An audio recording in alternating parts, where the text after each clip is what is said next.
Who runs America? I guess that's the $10,000 question, isn't it? Maybe it's the $10 billion question.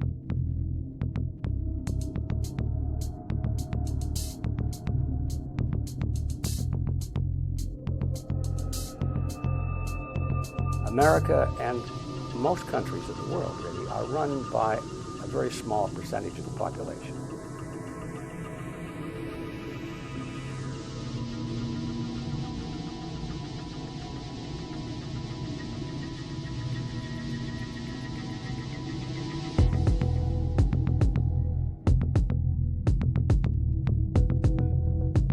Obviously, the people in government aren't always the ones getting rich, so then you have to ask who are the ones behind it that are really getting rich, that are enjoying the benefits of this ripoff.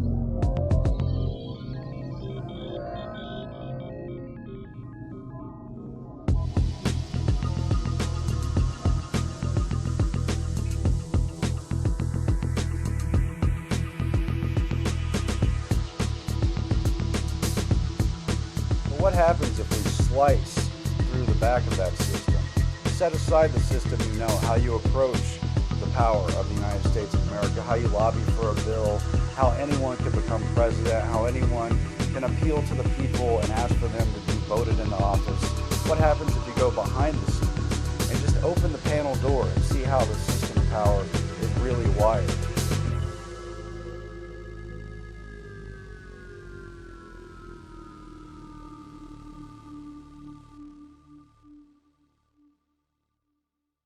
The interests of the American public have no bearing in the direction of the country, in the policy decisions. It doesn't matter which party we're talking about either. Republicans, Democrats, it's all the same thing. There's no voice for the people. I think we're being controlled by a relatively small group of extremely powerful individuals that are pretty much pulling the strings behind both major parties, as well as the economic and financial institutions. We're supposed to have the people being represented by the Congress, and this is a check and balance system. But instead, you have all branches of government owned by major corporations. The folks who run America are the people who operate behind the scenes to make sure that the person who is in the seat of president and Congress and the people who we elect are the people that will do their bidding. I think what you see is what it is. And who runs America are the banks and the multinationals. It's as simple as that as I see it. And they're the ones that have made all the decisions that have put us in the place that we're in now. In 1937, Ferdinand Lundberg, who'd been a writer with the Wall Street Journal and other financial publications, wrote a book called America's 60 Families. And in that book, he documented that the country was being run by an oligarchy of the wealthiest families, including the Mellons and the DuPonts and the Morgans and the Rockefellers and the Warburgs. And he showed that they were running the country as an invisible government behind the democracy that we see upon the surface. In fact, a study by Princeton University has come out saying that the United States is more of an oligarchy than it is a republic or democracy. Why? Because the public has no say in the policies and in the system that's been set up by politicians. Go back to 2008. Financial crisis is going on. Henry Paulson, U.S. Treasury Secretary. Where did he come from? Goldman Sachs, right, CEO. Gets in front of the American people and tells us that he's going to save us little people from the problems we have in the real estate market. But in order to do that, we have to bail out the too big to fails. Too big to fail. 4 words. Shows you who's running the country. Capitalism, there's no such thing as too big to fail. It's fascism. It's a multinational takeover. We bailed out the banks. It's the unseen people that I'm more concerned about, really, because there's got to be someone, somewhere, that creates the agenda that all these people must follow.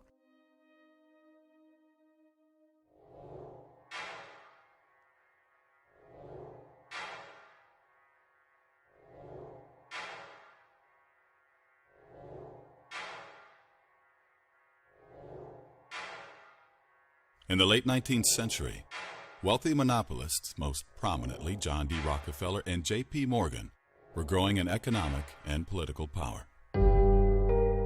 Americans were increasingly alarmed at Wall Street's domination of both the Democrat and Republican parties. This led, in the 1890s, to the formation of the grassroots Populist Party. The Rockefeller-Morgan axis decided to distract Americans with a new enemy: Spain. The choice was not coincidental. Spain ruled Cuba, which by the 19th century had become the world's richest colony and largest sugar producer. National City Bank coveted Cuba's white gold as a complement to Standard Oil's black gold. The Yellow Press, led by William Randolph Hearst, New York Journal, began inundating Americans with fabricated tales of Spanish oppression. Spaniards feeding Cubans to sharks, roasting Cuban priests, slaughtering hospital patients where no hospital even existed. The decision to send the Maine to Havana was made at a secret White House meeting of which no minutes were kept. The Spanish government was not expecting the Maine when it sailed into Havana harbor. Captain Charles Sigsbee, captain of the Maine, said, "It became known to me afterward that the Maine had not been expected, even by the United States Consul General." By what oversight was no one in Havana notified of the battleship's arrival? However, no shooting erupted. The Spanish permitted the Maine to dock. For 3 weeks, the Maine sat in Havana harbor. In the meantime, the Yellow Press drove anti-Spanish feelings to fever pitch. William Randolph Hearst paid bribes to have the correspondence of the Spanish ambassador spied upon. One letter, critical of McKinley, was stolen and reprinted in Hearst's journal under the headline, "The Worst Insult to the United States in Its History." 2 days later, a horrific explosion tore apart the Maine. 266 men were killed. A U.S. Naval Court of Inquiry attributed the explosion to an external device, but was unable to assign any blame. The Yellow Press had no reservations. The bombing, they claimed, was the work of the Spanish government. Americans were goaded into war with the battle cry, "Remember the Maine." Here, Spain is depicted as a semi-human brute, its bloodied hand on the grave of the Maine, and its foot trampling an American flag. The war was immortalized in American public memory by one-sided naval victories. Teddy Roosevelt and his Rough Riders. And the charge up San Juan Hill. But did Spain really sink the Maine? All Spanish documents reveal that Spain wished to avoid war with America at all costs. Her mostly wooden navy could not hope to compete with the modern U.S. Navy, which consisted increasingly of steel ships. Admiral Cervera, who commanded Spain's Atlantic Squadron, warned his government of our lack of everything that is necessary for a naval war, such as supplies, ammunition, coal, provisions, etc. We have nothing at all. A provocative act against America, such as sinking the Maine, was clearly the last thing desired by the Spanish. But who did want to sink the Maine? Detectives often solve crimes by examining who profited from them. To help finance the war, the Rockefellers' National City Bank loaned the U.S. government $200 million. No income tax then existed. To help repay the loan, a telephone use tax was levied on the American people. It remained in effect for over a century. The loan was negotiated by Assistant Treasury Secretary Frank Vanderlip. After the war, National City Bank made Vanderlip its president. In that capacity, as we will see, he participated in the infamous Jekyll Island meeting, where the Federal Reserve Bank was secretly created. Mark Twain wrote, "When the smoke was over, the dead buried, and the cost of the war came back to the people, it suddenly dawned on us that the cause of the Spanish-American War was the price of sugar." The Rockefeller-Stillman National City Bank benefited most directly from it. For Cuba, soon afterward, became dotted with national city branches, and the Cuban sugar industry gravitated into national cities' hands. The Spanish-American War was the first war that persuaded Americans that the purpose of our military was not just self-defense, that we had to go overseas and fight wars on other people's behalf, and that became a pattern that continued ever since. So without William Randolph Hearst, who championed this and who maybe was one of the people that stood to gain from the new possession, gain from the Spanish-American War, without him and without Hearst newspapers, there would have been no problem with the Maine. The phrase false flag, I think, is becoming more and more familiar to more Americans than it used to be. First time I ever heard that phrase was probably about 20 years ago, and I thought, what does this mean? I think many Americans are still in that category. What does that mean? Well, first off, so people understand what we're talking about with false flags, that goes back to the days of the old sailing ships, and everybody had their country's flag. And the idea was, it took a long time for two sailing ships to approach each other, and so they wanted to get up close so they could attack, and so they would put another country's flag up. Say they were pirates, they'd put a British flag up and then get right next to you. Then they'd run up the pirate flag and board your ship. So that's where it became known as a false flag. The event seems to be something other than what it truly is. False flags, when you cover them, first of all, it's a tough term to even use, right? Because as soon as you say false flag, we've started conditioning people to see that as conspiratorial. And when anything's conspiratorial, that means it's not true, right? Because if you listen to most media, a conspiracy theorist or conspiracies are all urban legends, right? They're all myths. When in fact, there are many, many conspiracies all throughout American history and world history. It's not even controversial to say that the United States has used false flag because it's now documented. It's a part of history. General Smedley Butler wrote a book after World War I that I've read, and I know many of your viewers have as well. War is a racket. And indeed, in many ways it is.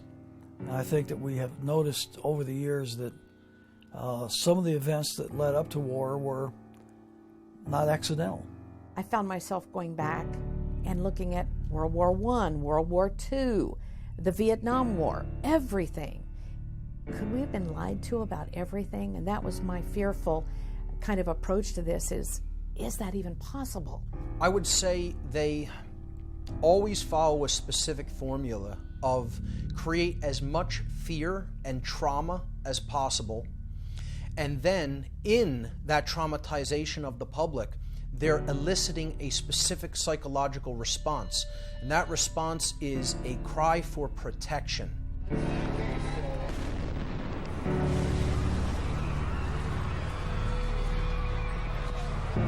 False flags have always been necessary to generate the kind of fear of outsiders or the imagined enemy that governments need in order to support the ridiculous policy of war in the first place. Stage one is brute force. Stage two is staging something or creating an external enemy so that you then become the rescuer and people do what you say out of sheer fear. And then stage three is really getting to the point where you don't even require enemies any longer, where you can simply convince people through psychological manipulation to do the thing that you want them to do.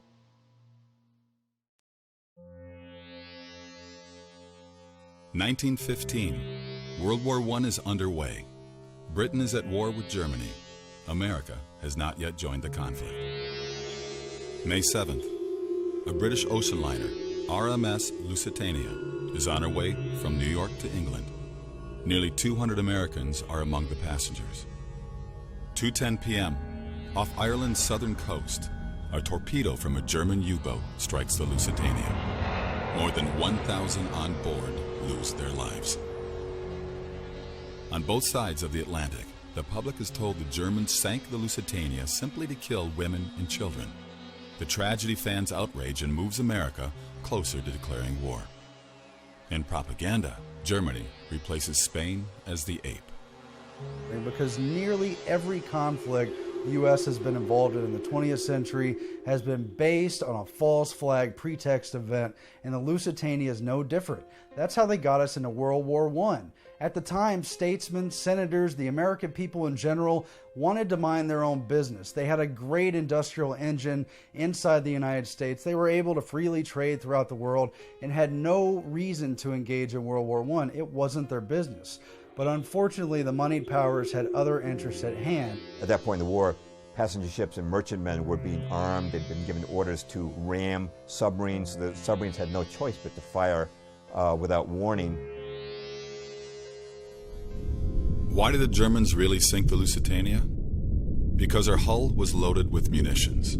6 million rounds of rifle ammunition, over 50 tons of shrapnel shells, and more than 60 tons of military explosives, including aluminum powder and gun cotton. The Lusitania was struck by a single torpedo, followed moments later by a massive explosion. The mighty ship disappeared beneath the waves in just 18 minutes. At the U.S. hearing investigating the incident, a critical piece of evidence went missing. President Woodrow Wilson ordered that the Lusitania's original manifest listing her munitions be hidden in the archives of the U.S. Treasury. Even more significant, evidence the Lusitania was deliberately sent to her doom. The Lusitania was hauling munitions to the British that were going to be used against Germany in the war. And so the Germans took it out of the game. Prior to the incident, Winston Churchill, then head of the British Admiralty, had ordered a study done to determine the political impact if the Germans sank a British passenger ship with Americans on board. President Woodrow Wilson's top advisor, Edward Mandell House, was in England at the time as Wilson's emissary. In the morning, on the day the Lusitania sank, House met with Edward Grey, Britain's foreign minister. House recorded, "We spoke of the probability of an ocean liner being sunk, and I told him if this were done, a flame of indignation would sweep across America, which would in itself probably carry us into the war." House and Grey then met with King George V at Buckingham Palace. House wrote, "We fell to talking strangely enough of the probability of Germany sinking a transatlantic liner. The king said, 'Suppose they should sink the Lusitania, with American passengers on board.' That afternoon, the Lusitania was torpedoed. The British Admiralty had been well aware of a U-boat's presence in the South Irish Sea, from decoded intercepts of German naval communications and reports of the sub's activity in that region. Contrary to protocol, no warships were sent to escort the Lusitania, even though 4 destroyers were lying idle in the nearby port of Milford Haven. Commander Joseph Kenworthy, then in British Naval Intelligence, wrote, "The Lusitania was sent at considerably reduced speed into an area where a U-boat was known to be waiting, and with her escorts withdrawn." 2 leading books in this affair are The Lusitania by British historian Colin Simpson and Room 40 by Patrick Beasley. Beasley, considered the leading authority on the history of British naval intelligence, wrote, "I am reluctantly driven to the conclusion that there was a conspiracy deliberately to put the Lusitania at risk, in the hopes that even an abortive attack on her would bring the United States into the war." When the ship was blown up containing American passengers, it became the raison d'entrée into World War I. It was an outrageous and insidious enough event that Americans were reluctantly able to muster themselves and enter the war.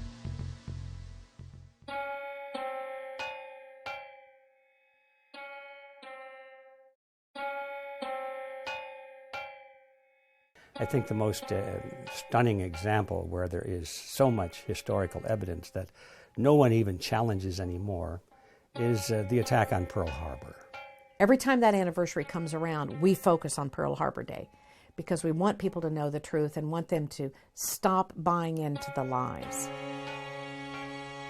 December 7th, 1941, the Japanese Navy attacks the United States fleet at Pearl Harbor in Hawaii, sinking or heavily damaging 18 naval vessels and leaving over 2,000 Americans dead. This is the event that propels America into World War II. I had pretty much the same view that most Americans have, and that it was a dastardly attack. As President Roosevelt said it was a day of infamy, you know. And it goes down in history now for having been such a sad, sad time. December 7th, 1941, a date which will live in infamy. The United States of America was suddenly and deliberately attacked by naval and air forces of the Empire of Japan. Congress declares war, but the public wants to know why America was caught off guard. President Roosevelt appoints a commission to answer this question. The Roberts Commission was headed by Owen Roberts, a Supreme Court justice friendly with Roosevelt. The Roberts Commission declared that Washington officials had discharged their duties in an exemplary fashion.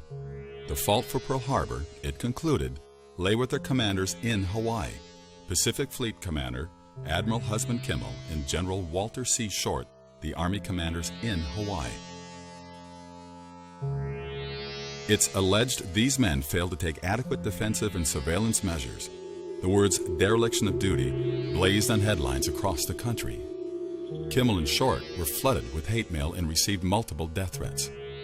It was claimed their negligence caused the deaths of thousands of Americans. Some members of Congress said the pair should be shot. Kimmel and Short, however, protested the Roberts Commission findings. Roberts had run an unusual hearing. Initially, evidence was heard without being recorded. Statements not made under oath. Kimmel and Short were denied the right to question witnesses or have fellow officers serve as legal counsel. The Commission's report omitted significant testimony. But we know behind the scenes that FDR knew quite a bit more. He was warned. And even behind that, FDR's shadow cabinet of advisors in the Council on Foreign Relations were provocating things behind the scenes. The American people were never meant to know the truth. In 1944, a congressional resolution mandated the trials. That August, the Navy Court of Inquiry and the Army Pearl Harbor Board convened. At these proceedings, the attorneys for Kimmel and Short presented proof that Washington had complete foreknowledge of the Pearl Harbor attack, but had withheld this information from the commanders in Hawaii. We needed one thing, which our own resources could not make available to us. That vital need was the information available in Washington from the intercepted dispatches, which told when and where Japan would probably strike. It is my conviction that action by the Navy Department at any one of these significant dates in furnishing me the information from the intercepted messages would have altered the events of December 7, 1941. Outraged, the Navy Court exonerated Admiral Kimmel and laid the blame squarely on Washington, D.C. The Army Pearl Harbor Board concluded Washington had full foreknowledge of the attack. Its report closed with these words. Up to the morning of December 7, 1941, everything that the Japanese were planning to do was known to the United States. But the American people did not learn the results. The Roosevelt administration ordered the trial verdicts to be made confidential. He discovered later that his own superiors had gone to great lengths to make sure that he, Admiral Kimmel, did not have the information that was available in Washington. Why was the fleet in Pearl Harbor when Franklin D. Roosevelt ordered the U.S. Pacific Fleet to move from the west coast to Pearl Harbor? The fleet commander, J.O. Richardson, went to Washington and he protested this decision. He said, Mr. President, our ships will be boxed in like sardines in Pearl Harbor. Hawaii is approachable from 360 degrees by potential attackers. We'll have to resupply across 2,000 miles of Pacific. The only reason President Roosevelt could give Richardson for putting the fleet in Pearl Harbor was he said it will deter Japanese aggression. Well, as of December the 7th, 1941, everyone knew that putting the fleet in Pearl Harbor did not deter Japanese aggression. A breakthrough came in 1982 with the publication of Infamy by John Toland, the Pulitzer Prize winner known as the Dean of World War II historians. By the time of Toland's book, witnesses and information had emerged that had been previously unavailable.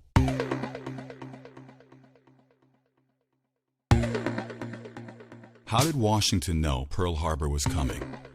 First, through decoded diplomatic messages. The Japanese used a code called Purple to communicate with their embassies and major consulates. Its complexity required enciphering and deciphering by machine. The Japanese considered the code unbreakable. But in 1940, U.S. Army cryptanalysts cracked it and devised a facsimile of the Japanese machine. As a result, U.S. intelligence was reading Japanese diplomatic messages, often on a same-day basis. Copies of the deciphered text were promptly delivered to President Roosevelt, as well as Army Chief of Staff General George Marshall and Secretary of State Cordell Hull. These messages revealed that the Japanese planned to rupture relations with America and had ordered their Berlin embassy to inform the Germans, their allies, that the breaking out of war may come quicker than anyone dreams. We were not going to go back into Europe because it had cost so many American lives in World War I, which was already dubbed the war to end all wars. Why would we possibly go back again when the American people knew full well it wasn't in their interest? Pearl Harbor was absolutely necessary because, like all Democrats, FDR ran on a non-intervention and no-war platform. There's absolutely no way that the people would have again been sucked into this meat grinder. So although that is not classically a false flag because the Japanese actually did the attack, it fits under that umbrella because we find out that the U.S. government wanted the Japanese to attack. They left certain ships all next to each other so they could be more easily hit and got the more expensive and newer and more capable ships out of there so that they would not become collateral damage. Brigadier General Elliot Thorpe was the U.S. military observer in Java, then under Dutch control. In early December 1941, the Dutch Army decoded a Japanese dispatch forecasting an attack on Hawaii. They passed the information to Thorpe, who was so alarmed he sent Washington a total of 4 warnings. Finally, the War Department ordered him to send no further warnings regarding Pearl Harbor. Duško Popov was a Yugoslavian double agent whose true allegiance was to the Allies. Through contact with the Germans, Popov realized the Japanese were planning to bomb Pearl Harbor. He notified the FBI. Subsequently, FBI Director J. Edgar Hoover stated that he had passed this information on to Roosevelt. Iowa Senator Guy Gillette and Texas Congressman Martin Dies also later stated they had received advance information concerning the attack, which they shared with the president. Roosevelt told them to leave it in his hands. In Day of Deceit, The Truth About FDR and Pearl Harbor, Robert Stennett proved from documents obtained through the Freedom of Information Act that Washington was not only deciphering Japanese diplomatic messages, but naval dispatches also. The most significant was sent by Admiral Yamamoto to the Japanese First Air Fleet on November 26, 1941. The task force, keeping its movement strictly secret and maintaining close guard against submarines and aircraft, shall advance into Hawaiian waters, and upon the very opening of hostilities, shall attack the main force of the United States fleet and deal it a mortal blow. The first air raid is planned for the dawn of X day. Exact date to be given by later order. Whether we're looking at something like Pearl Harbor, which is now an admitted false flag event, or it's an event that was clearly allowed to occur, it was known about and no action was taken to prevent it or stop it. So that could qualify as a false flag event. Whether you're looking at an event that, like the Gulf of Tonkin, which was a fake false flag event. It was something that we were told occurred and actually didn't even occur. This has been called by some researchers, like David Icke, for example, as no problem reaction solution. You don't even have to have the actual physical event take place. You only need the perception of it to take place. In retaliation for this unprovoked attack on the high seas, our forces have struck the bases used by the North Vietnamese patrol craft. In many cases, these individuals who plan these events, they're playing chess while we're not even playing checkers yet.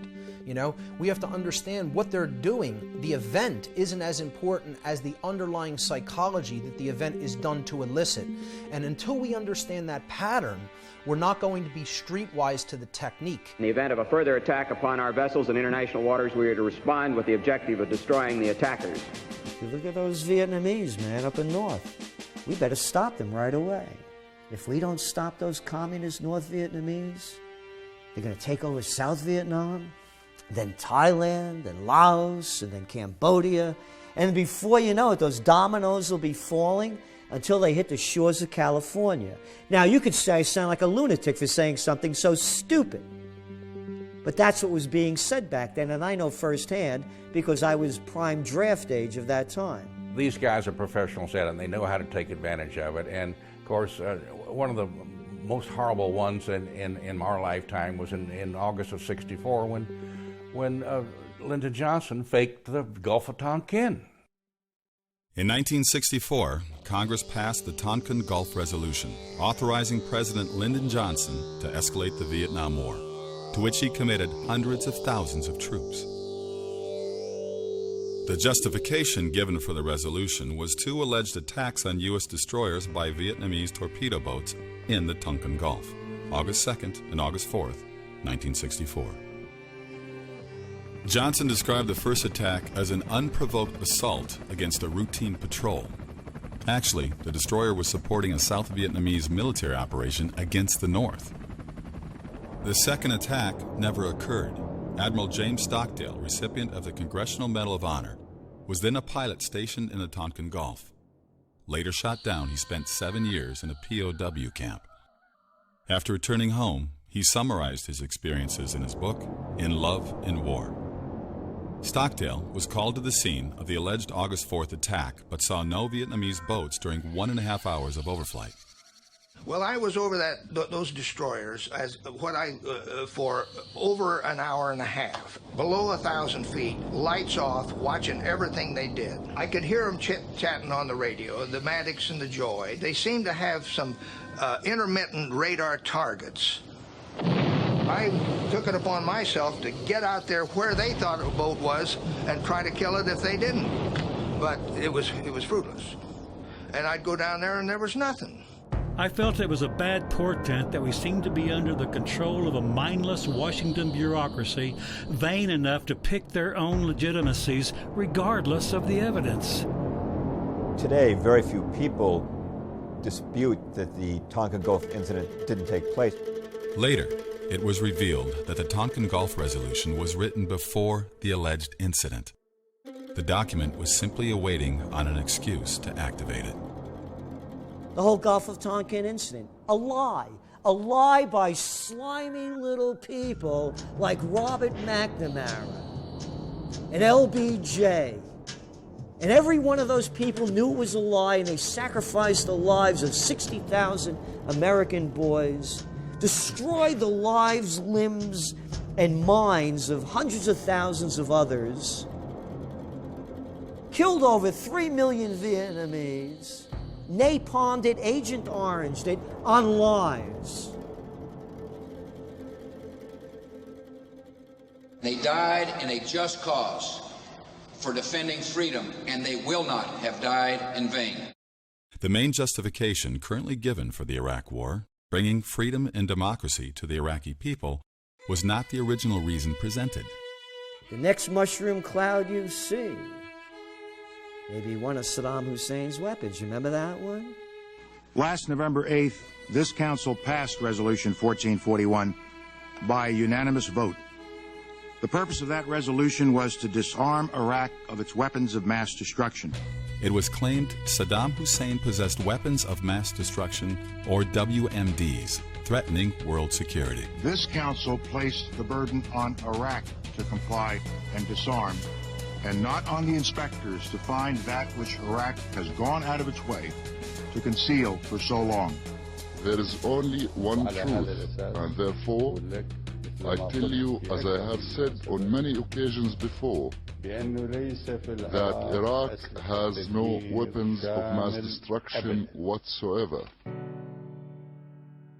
After the invasion, Chief U.S. Weapons Inspector David Kay acknowledged months of searching had turned up no weapons of mass destruction in Iraq. In his opinion, they hadn't existed there since the 1991 Gulf War. Why aren't there any war crime tribunals for these people? Who knew what when? Either you are with us or you are with the terrorists. An interview with Scott Ritter, who was the UN's chief weapons inspector in Iraq, who affirmed that there were no weapons of mass destruction in Iraq after the original Gulf War of 1991. Weapons of mass destruction, I thought, who could believe this? I mean, who's believing this yellow cake from Niger story and the whole thing? And still no accountability for the fact that we went into another country looking for weapons that weren't there, and we killed 500,000 people.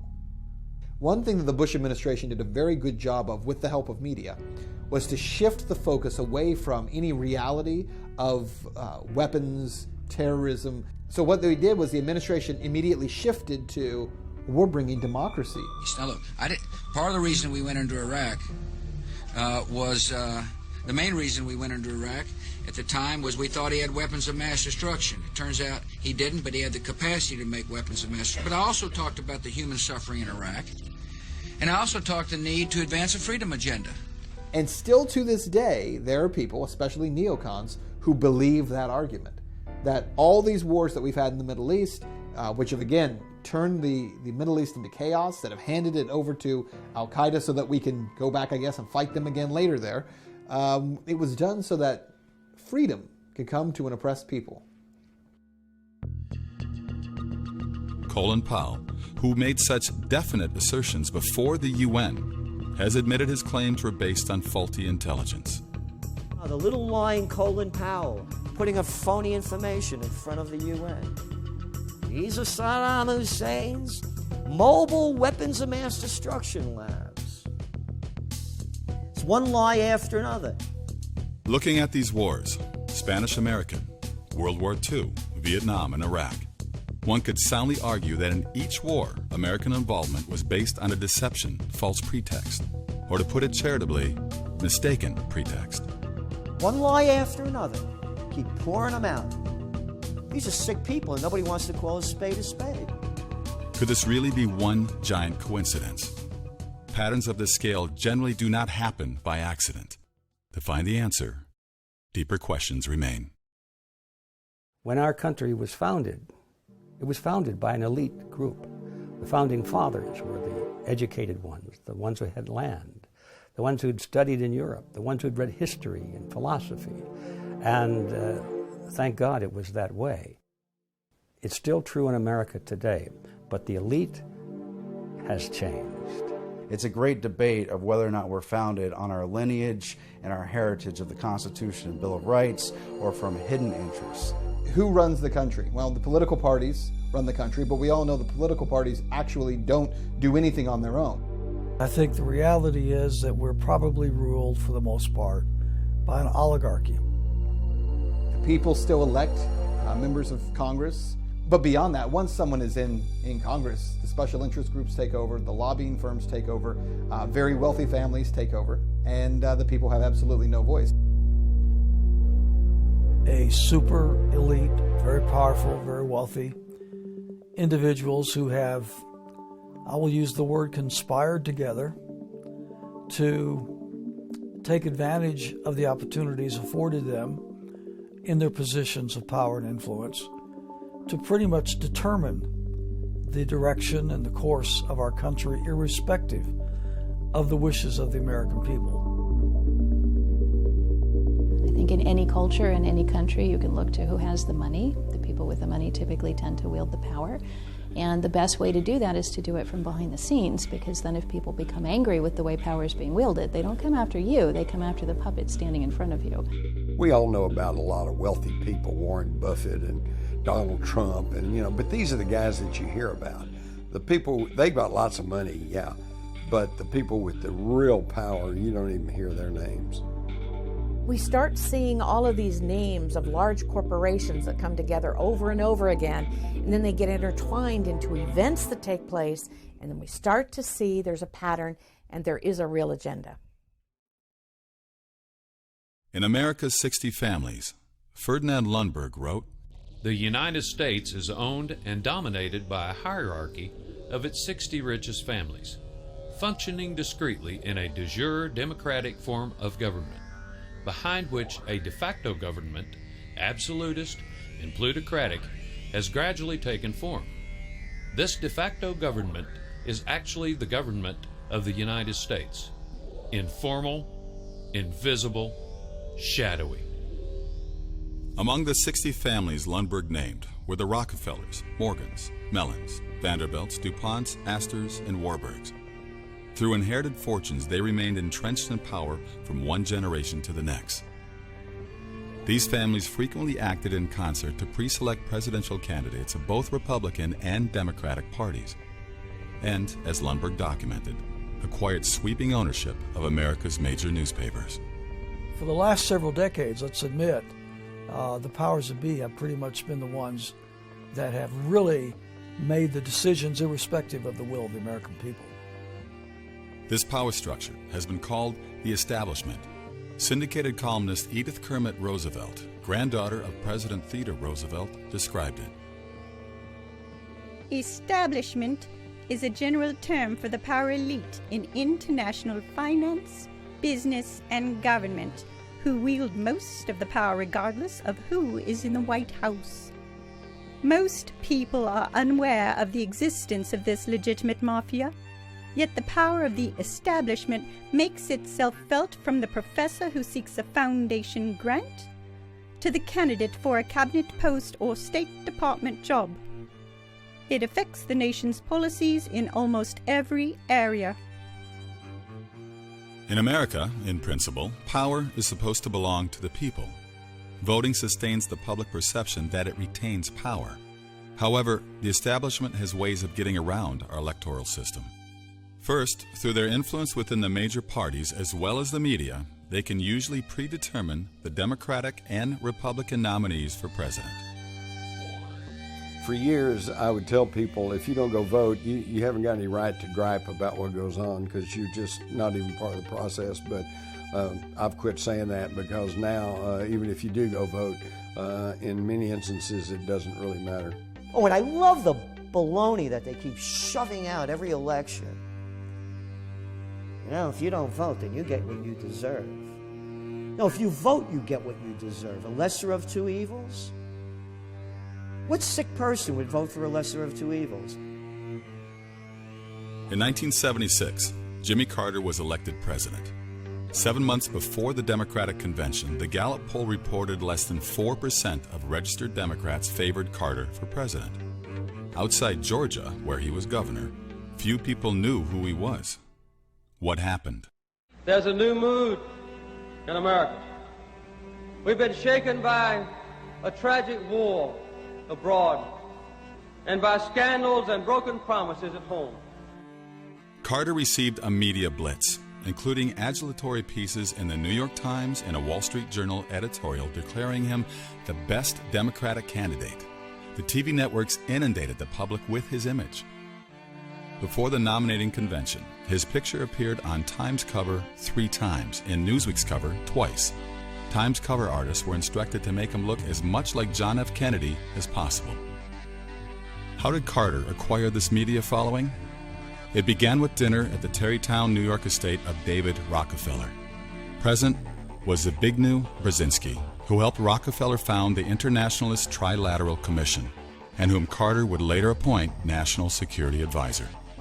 Senator Barry Goldwater said of this meeting, David Rockefeller and Zbigniew Brzezinski found Jimmy Carter to be their ideal candidate. They helped him win the nomination and the presidency. To accomplish this purpose, they mobilized the money power of the Wall Street bankers and the media controllers. Carter thus received the nomination.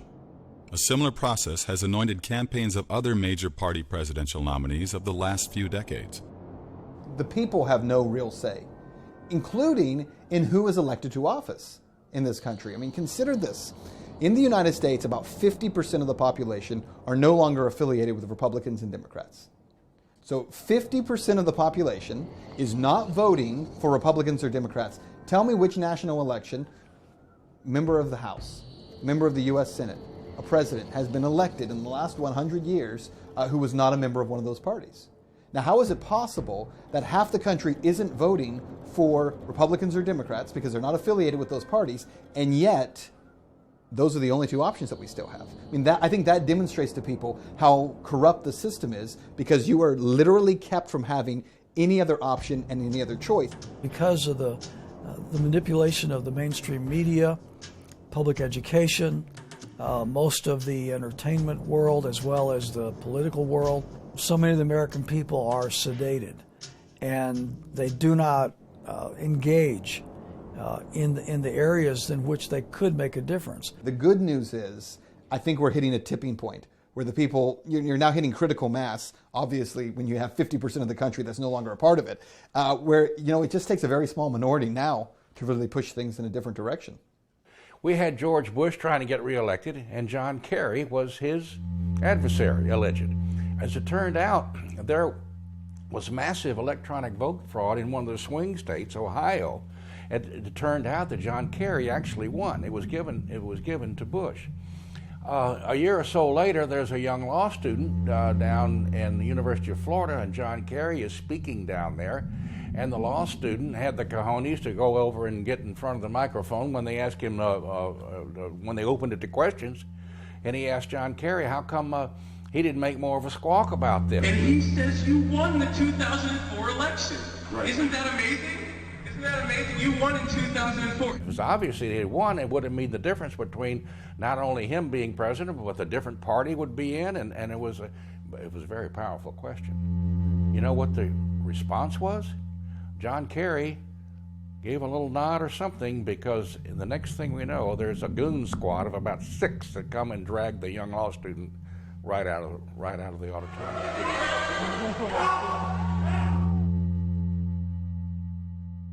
However, the establishment has an even more powerful means of influencing the will of the people.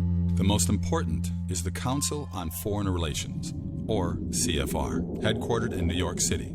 Though virtually unknown to the public, the Council dominates cabinets of both Republican and Democratic presidents. When you look at where the wires are connected to the centers of power, you will find again and again that places like the Council on Foreign Relations don't just float ideas, they provide solutions. You often find members of the Council on Foreign Relations being appointed to various positions in government or industry, for that matter, and you see them in the revolving door going back and forth between business and regulatory agencies and stuff like that. The big question is, how substantive is the CFR on global affairs? Since its founding in 1921, the CFR has produced 21 Secretaries of War and Defense, 19 Treasury Secretaries, 18 Secretaries of State, and 16 CIA Directors. And what is the Council's goal? The Council on Foreign Relations is a fairly interesting entity to me. And the reason for that is because they have so many members of the CFR who are in media. I think the CFR exerts tremendous influence over our government, our media, and our centers of education, more so than most people would want to admit. The Council on Foreign Relations is a very important nexus point, but it's just a vehicle for the larger aims of those who have an agenda. But it's an important vehicle. It's a ring of power that is an engine to encircle the whole world. Once in a while there'll be a spokesperson on major media, and he'll be introduced as such and so, and they'll give credentials, and they'll mention a member of the Council on Foreign Relations. But it sounds so innocuous, they just pass it, some council that deals with foreign policy, so people don't remember that. The number one thing people need to know is that when you have so many members of media who are a part of those organizations or that organization, you have lost the ability to have anyone criticizing globalist agenda or globalist viewpoints, because they are members of an organization that pronounces its view is to create, globalism. They have seized upon foreign policy, economics, and trade to get around the bounds of the Constitution and put their global system on top of America. When I wrote The Shadows of Power, The main concern I had was that maybe I'd gone too far in attributing our foreign policy to this invisible government. Now it's 26 years later, we've had the arrival of the internet. I've had access to information I never had access to at the time I wrote that book. And my conclusion is that it's not that I went too far, but I didn't go far enough.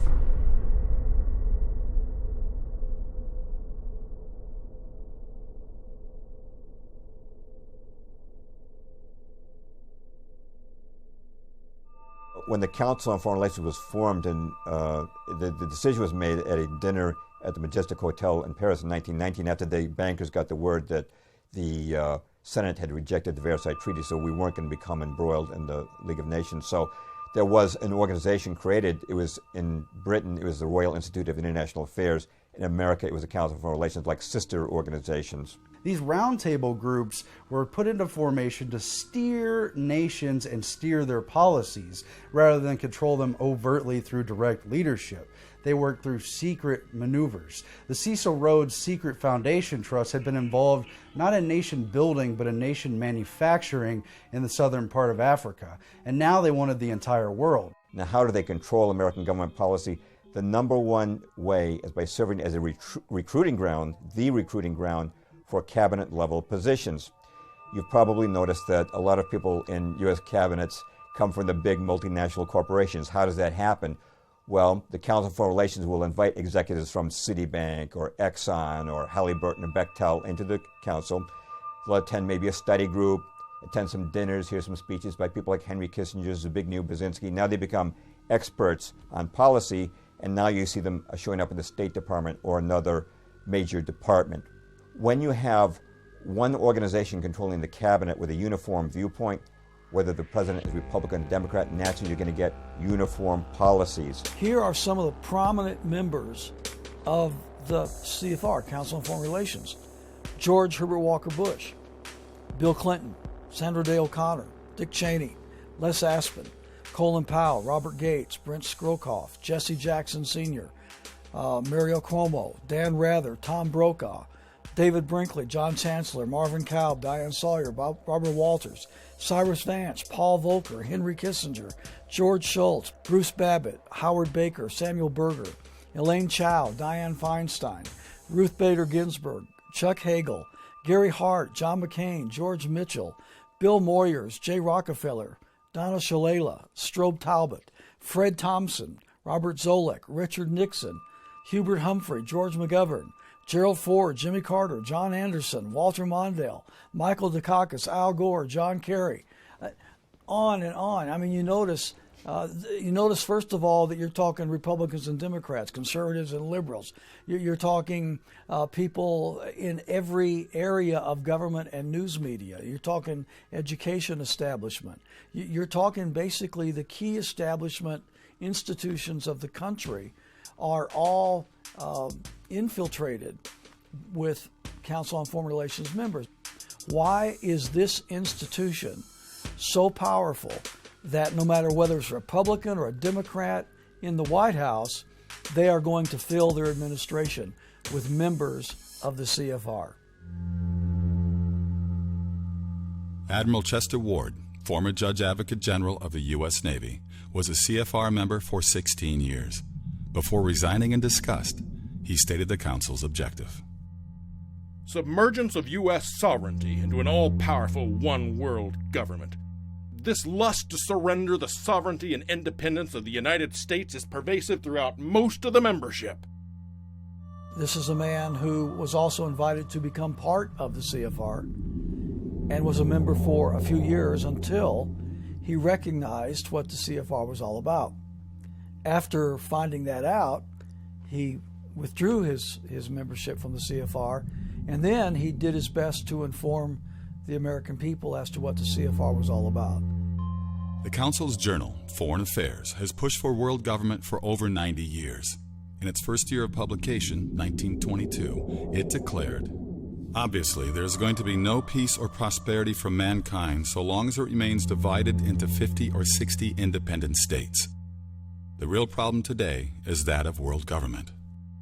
When you put all of that together, you recognize that the CFR, the Trilateral Commission, as nothing more but an elaborate attempt to, as they say themselves, make an end run around national sovereignty, diminish the independence and autonomy of the United States, and merge it into this global governing institution that they, of course, foresee themselves running.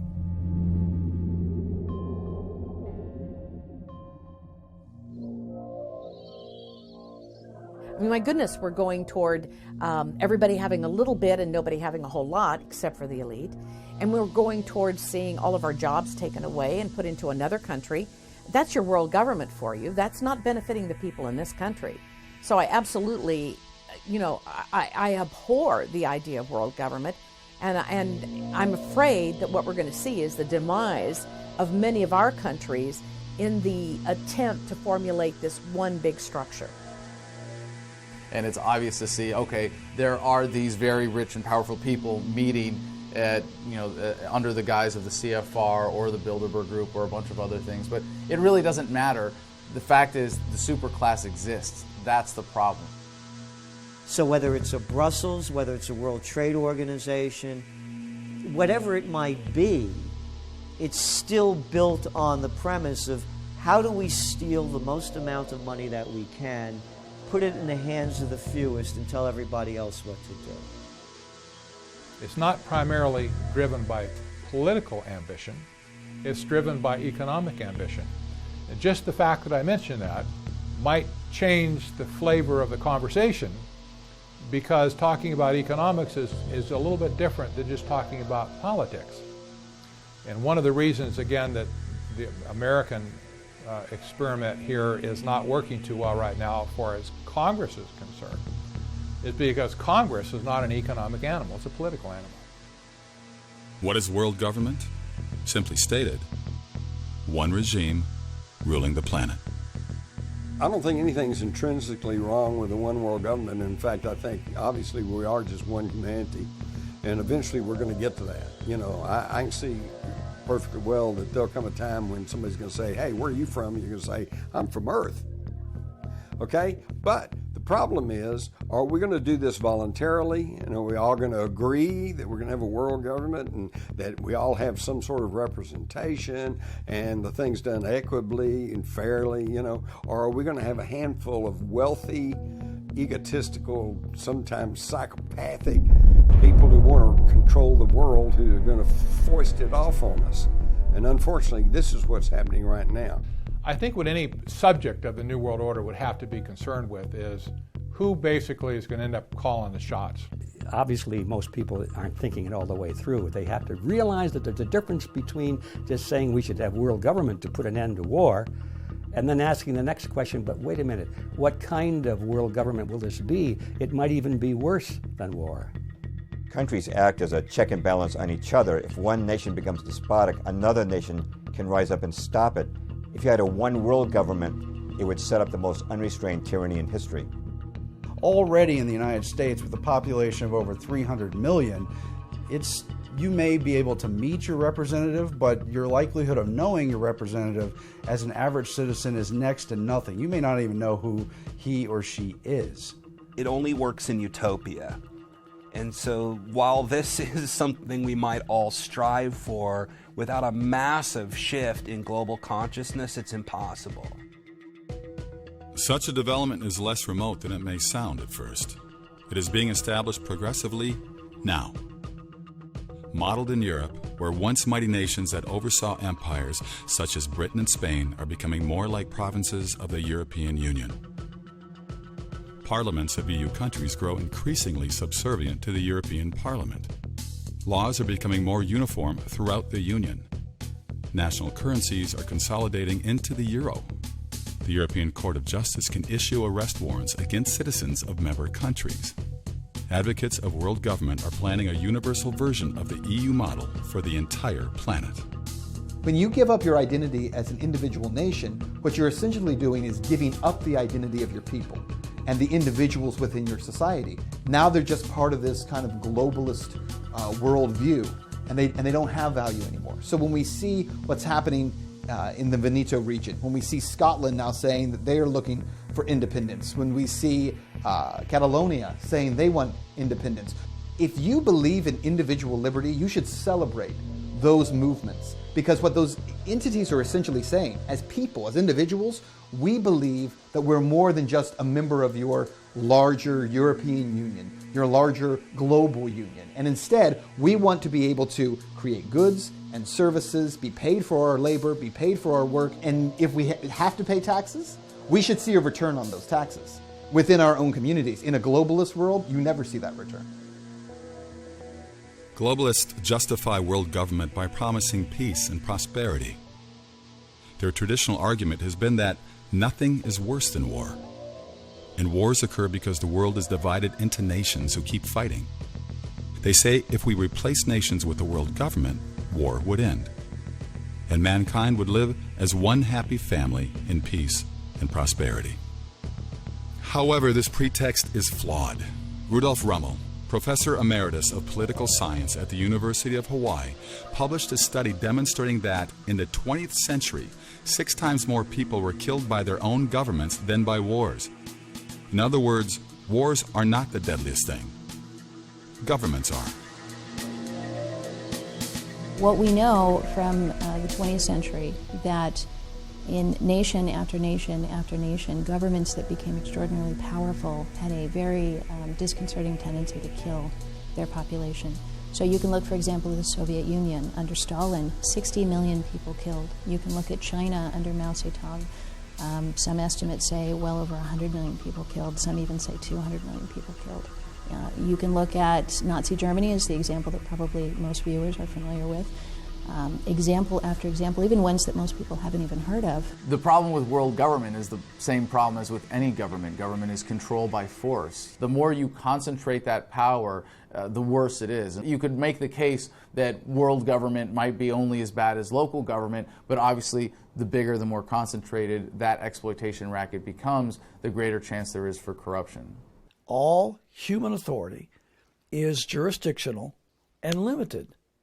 So whenever you violate that and you create a regional government and then a multi-regional government and then a global government, by very nature you have squelched and expunged the fundamental tenets and principles of liberty, natural rights, freedom, sovereignty under the states, individuals. It's all gone.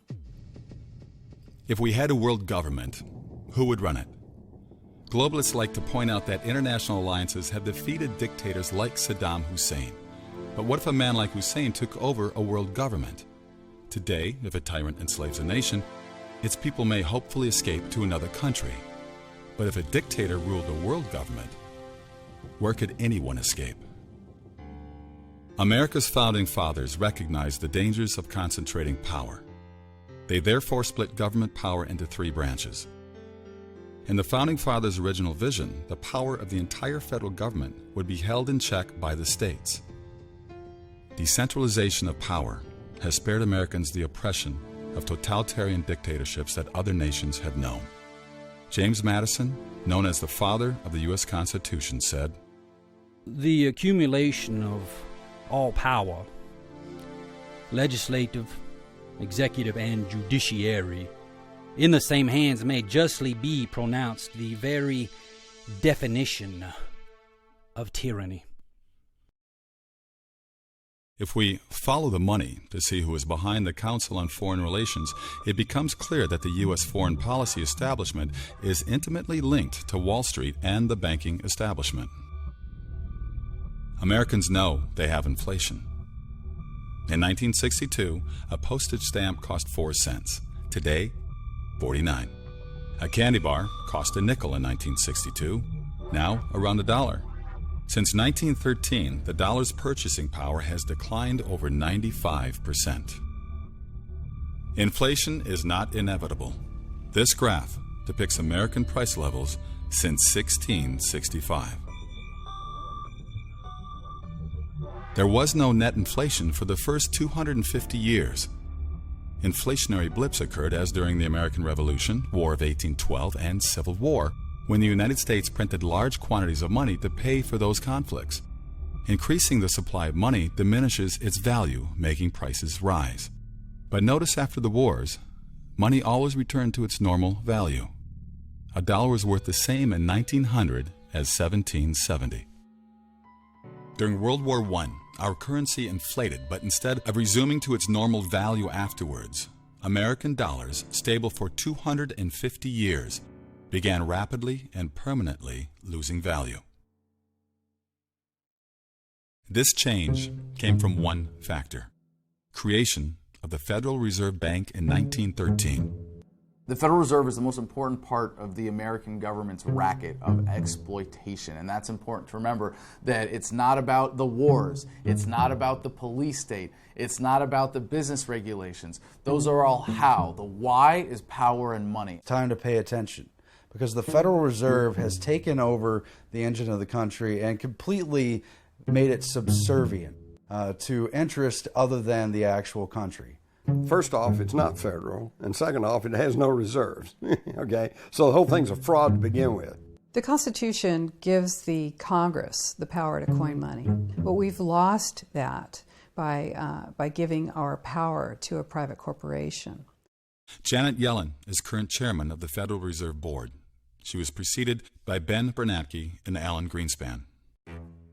The Fed chairman has been called America's economic czar, largely because the chairman and board set U.S. interest rates, which impacts the stock market. If interest rates rise, CDs and other interest-bearing securities appear more profitable, causing money to flow away from the riskier stock market. However, when interest rates fall, investors tend to favor stocks. Janet Yellen, the Fed chair, the new Fed chair, is going around saying that she will continue these policies of this quantitative easing, as it's called, which is essentially just the printing of money. And they're going to continue it until they can get the unemployment rates down. And she gives examples. She's talking like a president now, giving examples of the young woman that she's met in this community who struggles because she works multiple jobs. She's a single mom, and it's very difficult for her. Yeah, well, I'm sure it is difficult for her. But what no one ever tells you in media is that the reason that we have so many people struggling in this country is due in large part to the Federal Reserve Bank. People who are closest to the money are the ones who get the greatest benefit.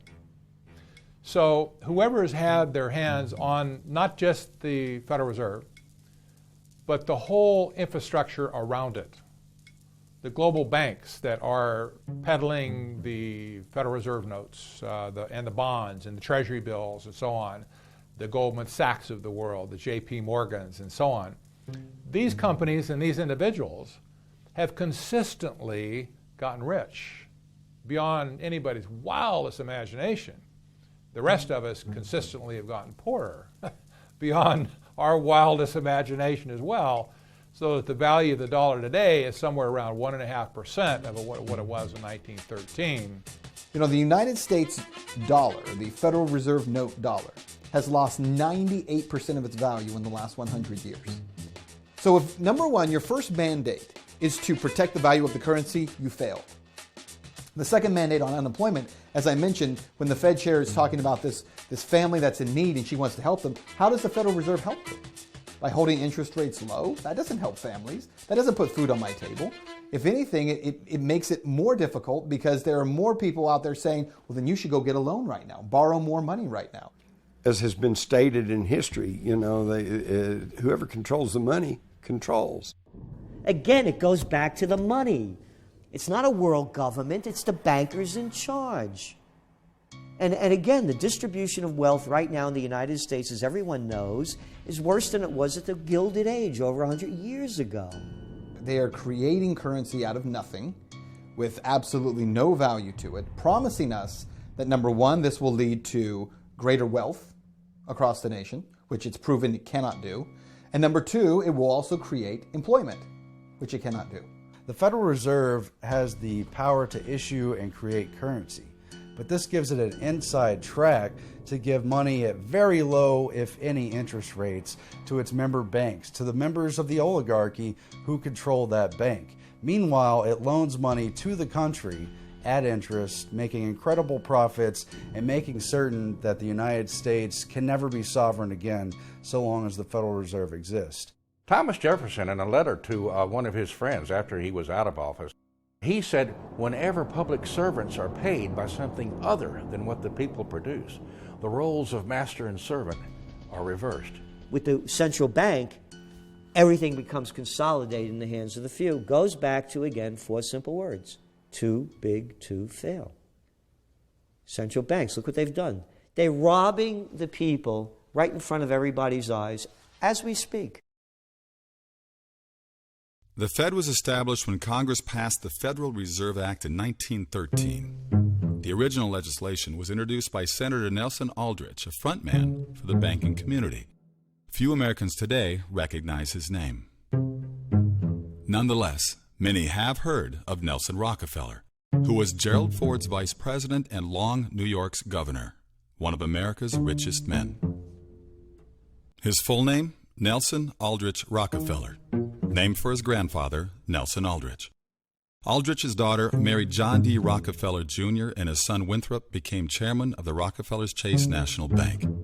When Nelson Aldrich spoke on Capitol Hill, insiders knew he acted for the Rockefellers and their allies. The legislation Aldrich introduced, which became the Federal Reserve's basis, was crafted by several of America's richest bankers. At a secret 9-day meeting in 1910 on Jekyll Island off the Georgia coast. At that time, Jekyll Island was an exclusive retreat for the wealthy elite. In attendance were agents from the world's 3 greatest banking houses, those of John D. Rockefeller, J.P. Morgan, and the Rothschilds. Acting for the Rockefellers were Senator Aldrich and Frank Vanderlip. Representing the Morgan interests were Benjamin Strong, head of J.P. Morgan's Bankers Trust Company, Henry Davison, senior partner in J.P. Morgan & Company, and Charles Norton, head of Morgan's First National Bank of New York. The most important figure who ran the meeting was the Rothschilds' agent, Paul Warburg. Paul Warburg belonged to a German banking family associated with the Rothschilds, the world's most powerful banking dynasty, who had grown rich by establishing central banks that loaned money to European countries. Its patriarch, Amschel Mayer Rothschild, said, "Permit me to issue and control the money of a nation, and I care not who makes its laws." In 1901, Warburg immigrated to America intending to establish a similar central bank in the United States. He became a partner in Kuhn, Loeb & Company, the Rothschilds' banking satellite in New York City. Who controls the Federal Reserve is pretty secretive, but for the most part we understand who controls it, and we know many of the families specifically involved, and it's what's known as the Eastern Establishment, many of the banking houses that have come to dominate the 20th century, and of course the robber barons who became monopolists of the major industries of the U.S. The Rothschilds had long been allied with America's 2 foremost banking families, the Rockefellers and Morgans, providing the seed money for John D. Rockefeller's Standard Oil Company and helping bail out J.P. Morgan when his firm was financially distressed. The axis of Warburg, Rothschild, Morgan, and Rockefeller and their Wall Street confederates became known as the Money Trust. President Wilson named Paul Warburg vice chairman of the Federal Reserve Board. Benjamin Strong was appointed to run the New York Fed, the system's nucleus. The men who had secretly planned the bank now controlled it. At the time, Congress and the public had no inkling of the Jekyll Island meeting. Paul Warburg's annual salary at Kuhn Loeb had been $500,000, equal to well over $10 million in today's dollars. He relinquished that for a Federal Reserve position that paid $12,000. Warburg knew it would be far more profitable to control America's interest rates and make the stock market rise or fall at will. Congressman Charles Lindbergh Sr., father of the famous aviator, helped lead the fight against the Federal Reserve Act. In 1913, he declared on the floor of the House, "This act establishes the most gigantic trust on earth. The invisible government by the money power proven to exist by the money trust investigation will be legalized. The money power overawes the legislative and executive forces of the nation. I have seen these forces exerted during the different stages of this bill. From now on, depressions will be scientifically created. The new law will create inflation whenever the trust wants inflation. If the trust can get a period of inflation, they figure they can unload stocks on the people at high prices during the excitement, and then bring on a panic and buy them back at low prices. The people may not know it immediately, but the day of reckoning is only a few years removed. The day of reckoning, Lindbergh predicted, came with Black Thursday and the great crash of 1929. The crash wiped out millions of small investors, but not the money trust. Warburg, Rockefeller, Morgan, Bernard Baruch, and other top insiders had already exited the market. Although friendly biographers attribute their perfectly timed departure to their fiscal wisdom, fiscal foreknowledge of the Federal Reserve policy they controlled rigged the game in their favor. The Federal Reserve nearly doubled the discount rate between January and August of 1929. The bankers also pressured stocks down by heavily selling the market short and massively calling loans on investors who had borrowed to invest in stocks, forcing the borrowers to sell stock to repay the loans. These tactics converged, generating a snowballing panic that would bring the entire country into the greatest financial depression since the Civil War. Congressman Louis McFadden, chairman of the House Committee on Banking and Currency from 1920 to 1931, had this to say. It was not accidental. It was a carefully contrived occurrence. The international bankers sought to bring about a condition of despair here, so that they might emerge as rulers of us all. Afterwards, the money trust returned to the market, exactly as Congressman Lindbergh predicted. They bought up stocks that once sold for $10 per share at $1 per share, widening their ownership of corporate America.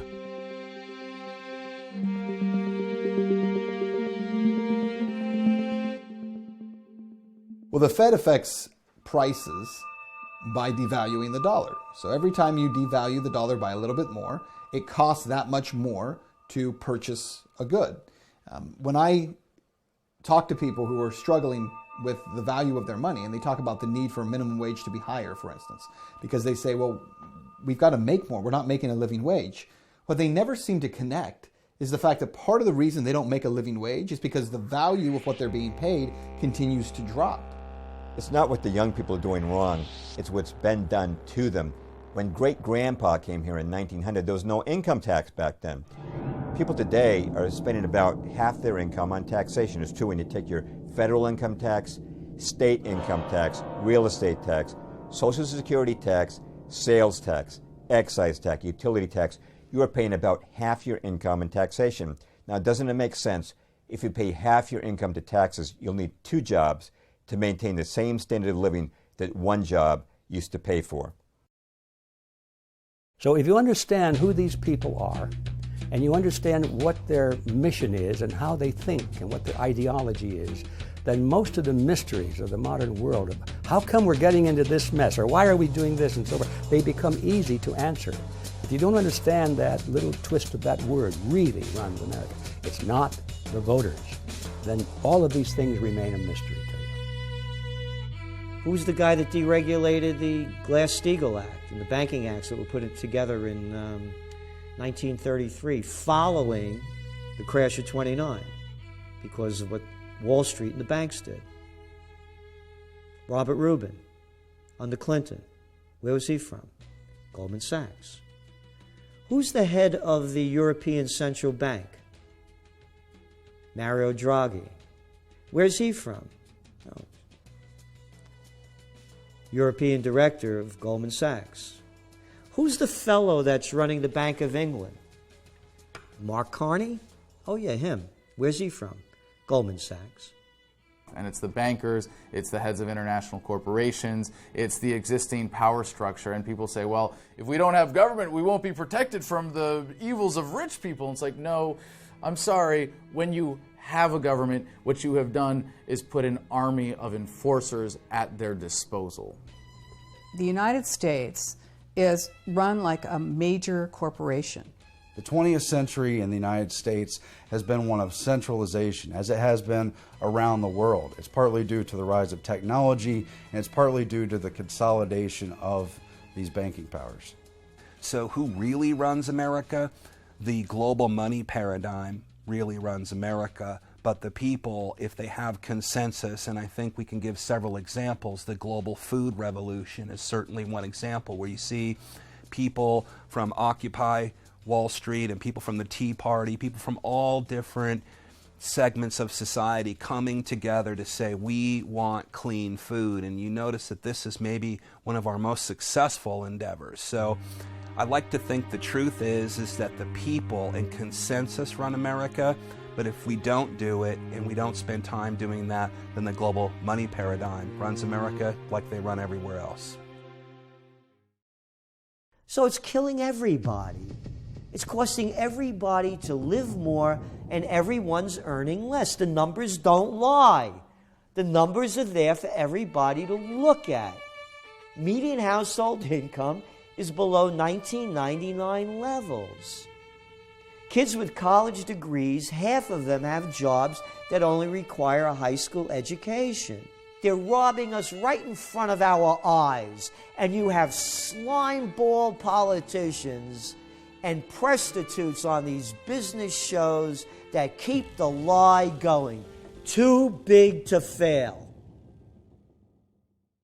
What's going to kill the dollar is when people realize that it's a system of exploitation that funds oppression, that funds wars, that funds the police state, that funds all of the regulations that are keeping you from being able to conduct your business the way that's going to make you happy, and they abandon it. That's what's going to kill the dollar. Hey, the power's in our hands. Now that we know what the game is they're loaning our own money at interest and putting us in debt so far that this country will crash. Bad austerity will come to this country. This is right off the IMF's, World Bank's plans to go in and wreck countries. The chickens have come home to roost. But don't call for the end of the Fed unless you have a pretty clear idea, some kind of consensus of what we're going to have in its place. The Federal Reserve itself does not have absolute autonomy to act as it wants within the global system. It acts according to the international body of the Bank for International Settlements. The Federal Reserve, by default, inherits some of that secrecy, if you will. And we'll never know what happens, what really goes on inside the Bank for International Settlements, much less the Fed. What can be done about it? Well, not a whole lot unless Congress gets off their hands and does something about it. The most significant mechanism for forcing the US dollar on the American people and on the world as the world reserve currency is through requiring it for payments of taxation.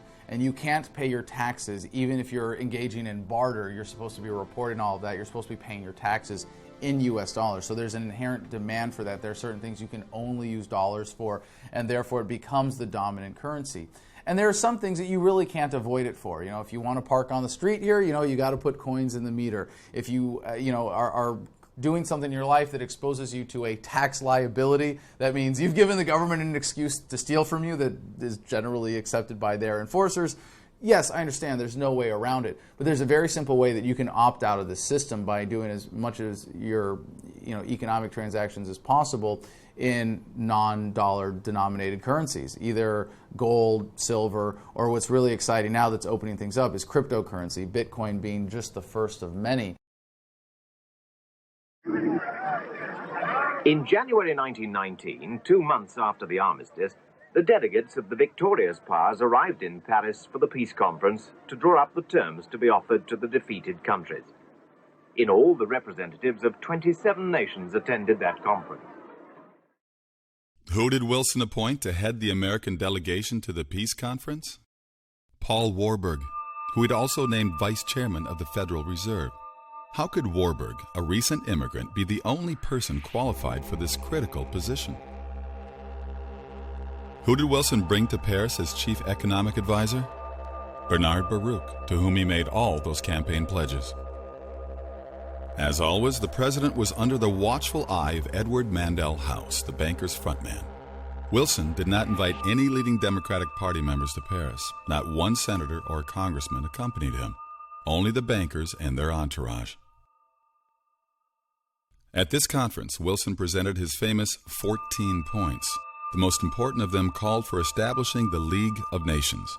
Many people think he invented the League, but it originated with House and the bankers. Ray Stannard Baker, Wilson's official biographer, said, "Practically nothing, not a single idea in the covenant of the League was original with the president." Charles Seymour, House's official biographer, said, Wilson approved the House draft almost in its entirety, and his own rewriting of it was practically confined to phraseology. What were the bankers seeking in the League? World government. The Paris Conference produced the Versailles Treaty, which officially established the League of Nations. Ironically, though Wilson had proposed the League, the United States did not join. The U.S. Constitution stipulated no president could single-handedly make a treaty. The Senate had to ratify it. The Senate rejected the Versailles Treaty. Americans had helped win the war, but saw no reason to join an organization that might infringe on their sovereignty. When news of the Senate vote reached Paris, the bankers reacted swiftly. They held a series of meetings and resolved to form a new organization in the United States. Its purpose would be to change the American opinion so the nation would accept world government. In 1921, that organization was incorporated in New York City as the Council on Foreign Relations. The Council's original roster reveals that most members were bankers or lawyers affiliated with J.P. Morgan and Company. For example, Morgan's personal attorney, John W. Davis, was the CFR's founding president. Morgan's attorney, Paul Cravath, was founding vice president. Morgan's partner, Russell Leffingwell, was first chairman. Since this looked unsuitable for a Foreign Affairs Association, the Council diversified its roster by adding professors. However, these came from universities receiving large grants from the Morgan interests. The professors, carefully screened, could be relied on to attend Council meetings, then return to the universities and preach the glories of global government. By the late 1920s, the Rockefellers had brought their people into the Council. David Rockefeller was the CFR's chairman for many years and is still honorary chairman in 2014.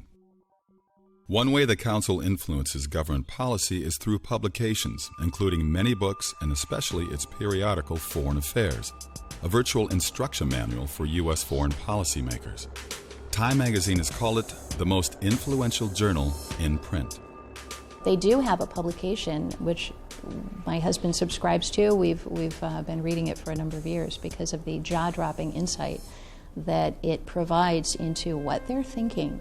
And they don't mince words in there. They will come right out and say that we need to have this form of control, we need to do this form of manipulation, we need to convince people of these certain sets of beliefs. And you read this, and it's written in a very highfalutin, erudite, academic kind of a style. So you have to get past that to really get to the gist and the meat of what's being said. The CFR's most important means of controlling policy is supplying cabinet-level and sub-cabinet-level personnel to the government. What policies have the Council created? Let's take examples from after World War II. The League of Nations had effectively collapsed with the war's onset. Its successor was the United Nations, a bolder step toward world government. The UN began with a group of CFR members in the State Department. Working under Secretary of State Cordell Hull, they called themselves the Informal Agenda Group.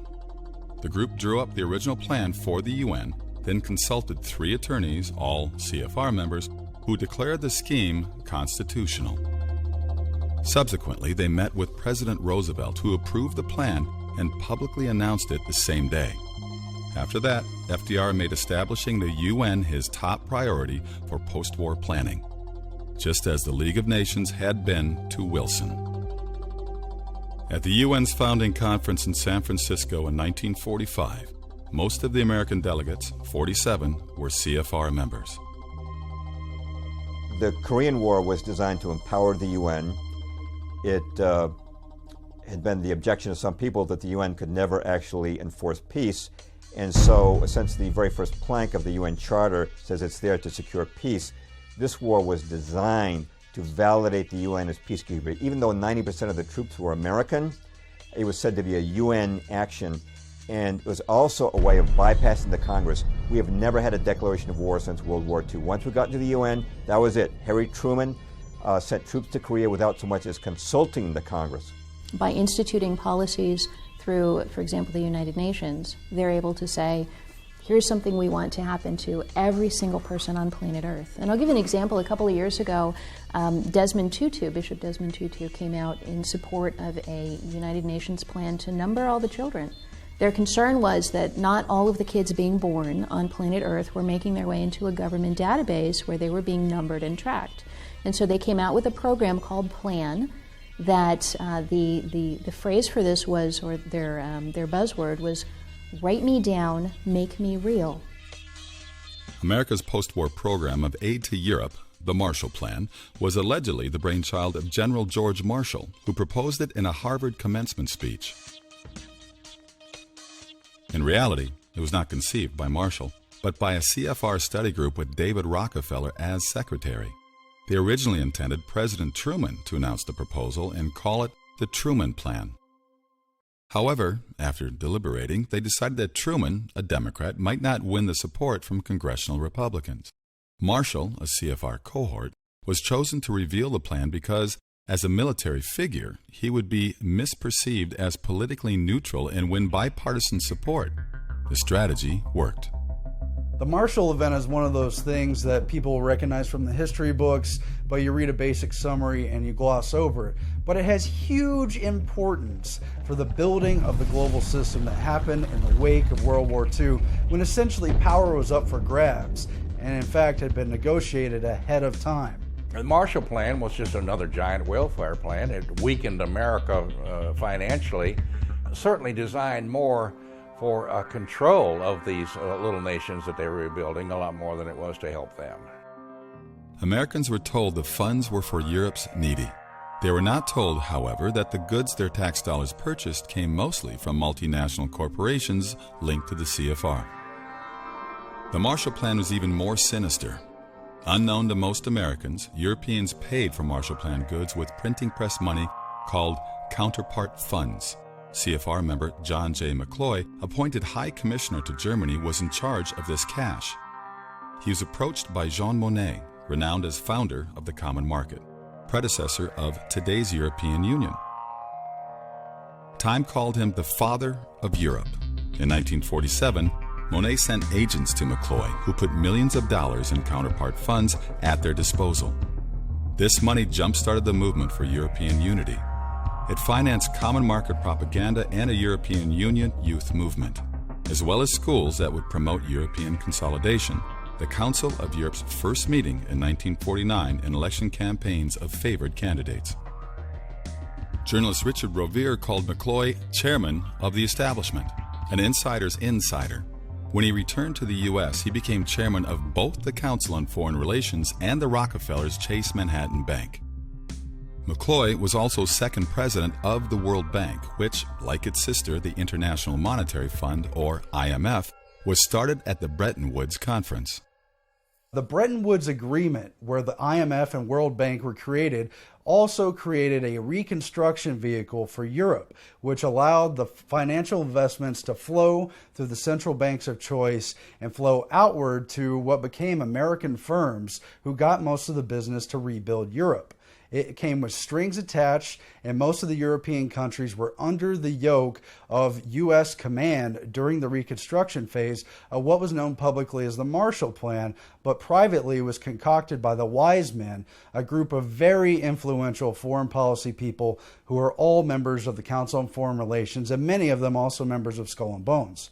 World War II was really about reshaping the world, giving birth to one version of the New World Order, which would be remade over and over again. As with the Marshall Plan, the motive was never charity. After World War II, the New York banks wanted to continue loaning money to governments. However, what if war-torn nations had difficulty repaying? A fall guy was needed to guarantee the loans: taxpayers. The World Bank and IMF gave carte blanche to the private banks, who could now make virtually any loan, however foolish, to foreign governments. If the government could not make an interest payment, the IMF or World Bank would bail them out with taxpayer money. billions of 1944, 45, 47 taxpayer dollars were poured into the construction of Europe. Untold sums of money that flowed through the central banks and out to the fascist partners of choice who would get the bids and the contracts to rebuild Europe, while the Council on Foreign Relations policy people helped to rebuild Europe along the lines that they wanted to see.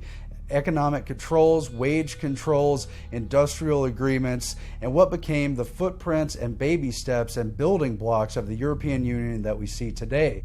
Jesse Helms, former chairman of the Senate's Foreign Relations Committee, said, "The New York banks have found important profit centers in lending to countries plunged into debt.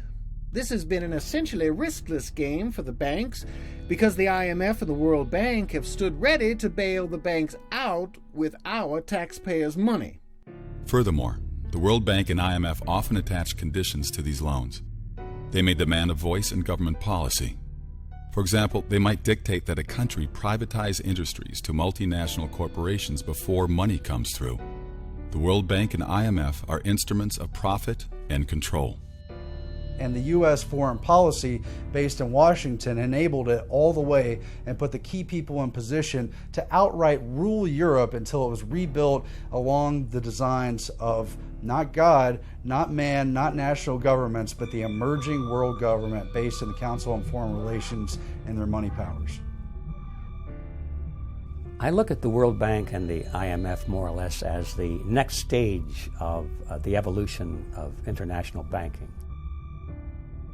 The Bank for International Settlements, along with the World Bank and along with the IMF, have long been viewed as the engine of globalization. These have been the troika, if you will, that have impressed policies on countries all over the world to toe the globalist line.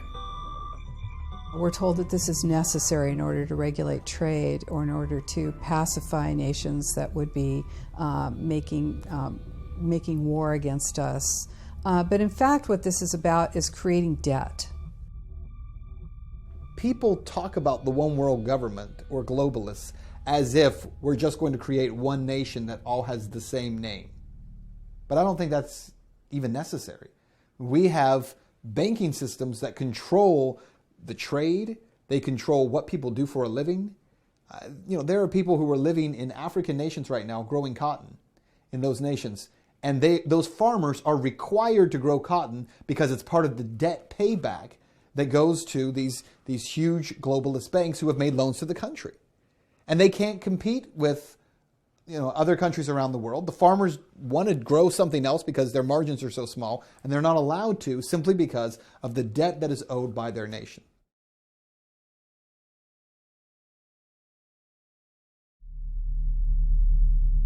Nam's a difficult one. Could the war have been won? Well, you probably know some Vietnam veterans, and a lot of them were harmed during the war. There's issues with things like Agent Orange. A lot of them are sour because there's just a lingering confusion about what really happened during that war. Every war is won by the people who profit from it. It has always been the case because war is a racket, as Major General Smedley Butler said, always has been, always will be, poor men dying in rich men's wars. The Vietnam War was won by those who made billions from it. Every war we've had, at least since World War II, there was not a clear objective as to what we were doing as a nation in going there. What was the objective in Vietnam? I'm not sure most people even still know today. You can't win a war unless you know what winning it means. We tend to think that the purpose of the Vietnam War was to fight the Viet Cong, to fight the communists. It wasn't. If that were the purpose of the war, we could have won it quite easily. But the real purpose of the war was much more complex than that. Since World War II, it's very clear that every conflict we've been involved in doesn't make sense in terms of a clear objective of how to win, or why we win in the first place, what we're hoping to accomplish, other than if you were to say our goal is empire building. Now, if we had wanted to conquer the Vietnamese and ultimately occupy their nation, at least that's an objective that has a clear end game to it. But we didn't seem to want to do that. So what were we actually doing? the reasons behind it seem very confusing unless you know about the banker issue, unless you understand how the engine of America has been hijacked by the banking powers and its nebulous, ill-advised policies directed by the Council on Foreign Relations.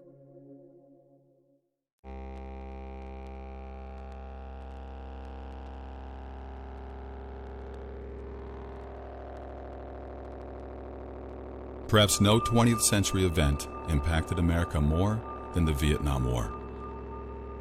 The war, which lasted 14 years and ended in defeat, was called unwinnable by the establishment media, who blamed the U.S. military, claiming they had underestimated the communist forces under Ho Chi Minh. That war was part of the proxy wars that happened all around the globe in the name of fighting communism. But it was also a means of reconstructing the Asian Pacific sphere of influence to make it safe for globalism. Again, the whole world had to be made over and brought up to standards for globalism. China being such a major power, Japan more or less under the yoke of the post-World War II agreements, and Vietnam down there on the triangle had to be basically reformed. That was the real reasons for the war. What we were told as Americans was not that we were fighting for our freedoms, not that we were stopping an evil that would take over the whole planet, but that we had been attacked on a ship, the Gulf of Tonkin, an incident that we now know clearly in history didn't happen the way we were told at all. The media's memory was short.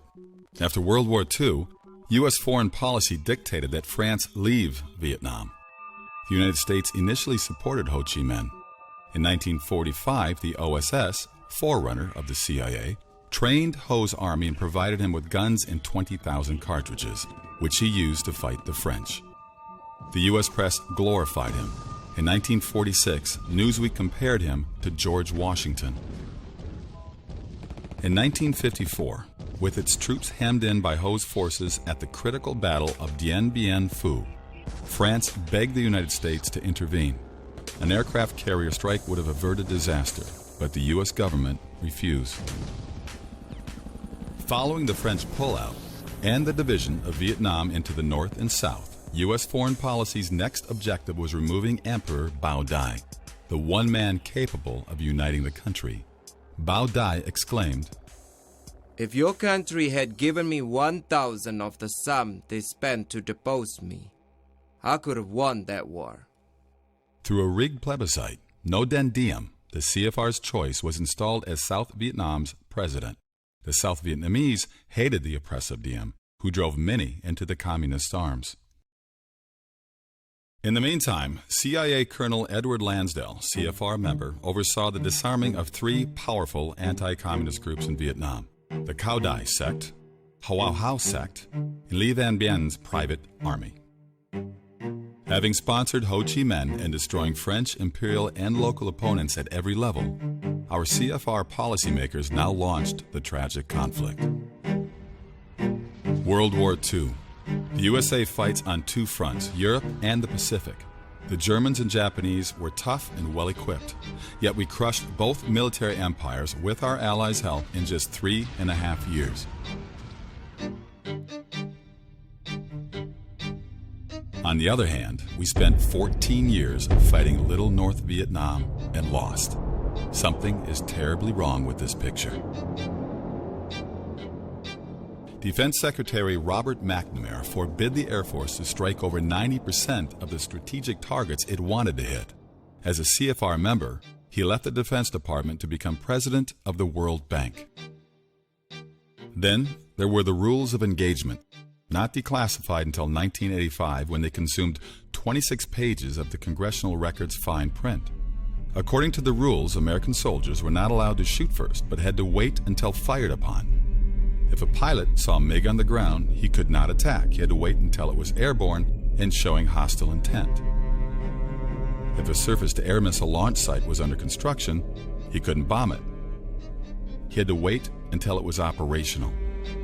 If we had fought World War II under such restrictions, we would have lost. To me, at least, it's clear that the purpose of the war was not to defeat communism in Vietnam. because they could have done that quite easily, but as everyone knows by now, they deliberately put handcuffs on our military, made sure you don't go too far into the enemy territory, you don't counterattack, you don't bomb the supply lines, you just powder puff war all the way along. We call it powder puff war because it wasn't aimed at victory, but that's probably not doing it justice because there was so many lives tragically lost. It was a bloody war, really, but it was not fought to win. In 1968, journalist Lloyd Millan interviewed nearly a dozen retired high-ranking U.S. military officers.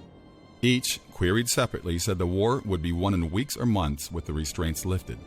This would allow the war to be carried out aggressively against the North. The media claimed the war was initiated by right-wing anti-communists or hawks.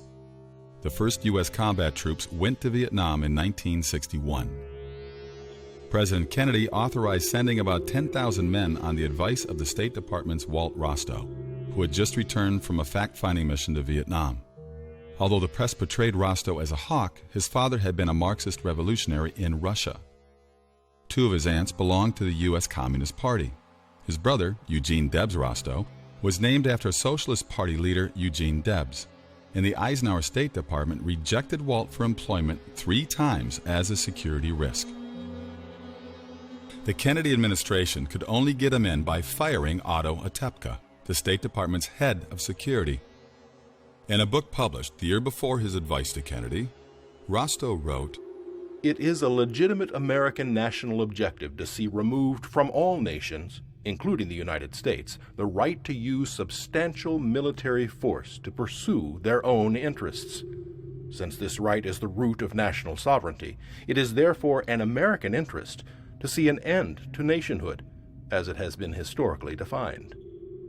This statement summarized the outlook of the Council on Foreign Relations, to which Rostow belonged.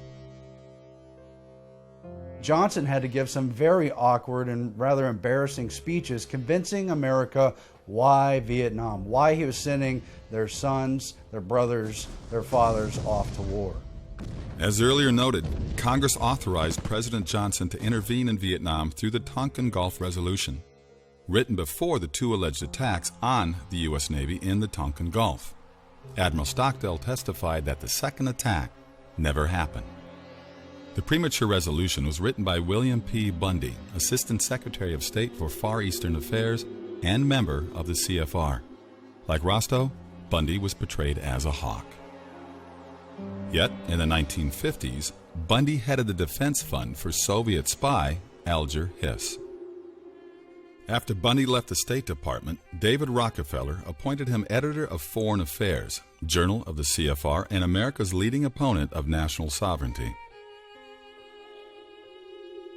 In 1964, President Johnson successfully ran for re-election against Republican Barry Goldwater, whom the press branded a warmonger. After the election, Johnson himself suddenly began escalating the war, committing hundreds of thousands of troops. He made the decision at the urging of a secret clique called the Wise Men, 14 senior advisors, 12 of whom were CFR members. The Wise Men included a number of important Council on Foreign Relations members: Averell Harriman, Robert Lovett, and John J. McCloy, all 3 of them bonesmen, and all 3 of them very closely tied to the banking powers of New York City and to the Rockefeller family. John J. McCloy's resume reads like a true globalist. He was a Skull and Bones member. He was a member of the Council on Foreign Relations. He was in the staff as an Undersecretary of State during World War II, and he would later go on to head the Rockefeller Foundation. He was the president of the Council on Foreign Relations for a solid decade, and he was head of the World Bank. The leader of the Wise Men, who led the demand for escalation, Dean Acheson. Even before the United States recognized the USSR in 1933, the murderous dictator Joseph Stalin selected young attorney Acheson to represent Soviet interests in America. Truman's Secretary of State, Acheson, surrounded himself with communist and security risks, such as John Stewart Service, John Carter Vincent, and Lachlan Curry. He promoted service even after the FBI caught him passing government secrets to communist agents. Acheson's law partner was Donald Hiss, brother of Soviet spy Alger Hiss and a member of the Communist Party. In short, The men who maneuvered us into Vietnam were not anti-communist, but soft on communism or even pro-communist. Nor were they flag-waving patriots. They were globalists who opposed nationalism in favor of world government. Part of it was to train an international military force, to get the world used to thinking of solving conflicts through international groups such as the UN, and to develop those mechanisms. Nearly all key policy planners during the Vietnam War were CFR members. The same clique that involved us in the war authored the rules of engagement and other restrictions preventing victory. Clearly, Vietnam was not a blunder, but happened as planned. So Averell Harriman, Robert Lovett, John J. McCloy, and their associates like George Kennan manipulated policy around the Vietnam War and most of the other conflicts that we saw during the middle years after World War II. All of them mired in confusion, lies, manipulated data, cables, communications that were presented in a framed, skewed manner to goad America into the policy decisions being made in New York City, not in Washington, D.C. One of their goals, successfully implemented, was to provoke an American political slide to the left in a furor of anti-patriotism, epitomized by the burning of American flags on college campuses. Destroying patriotism is prerequisite to absorbing nations into a one-world government.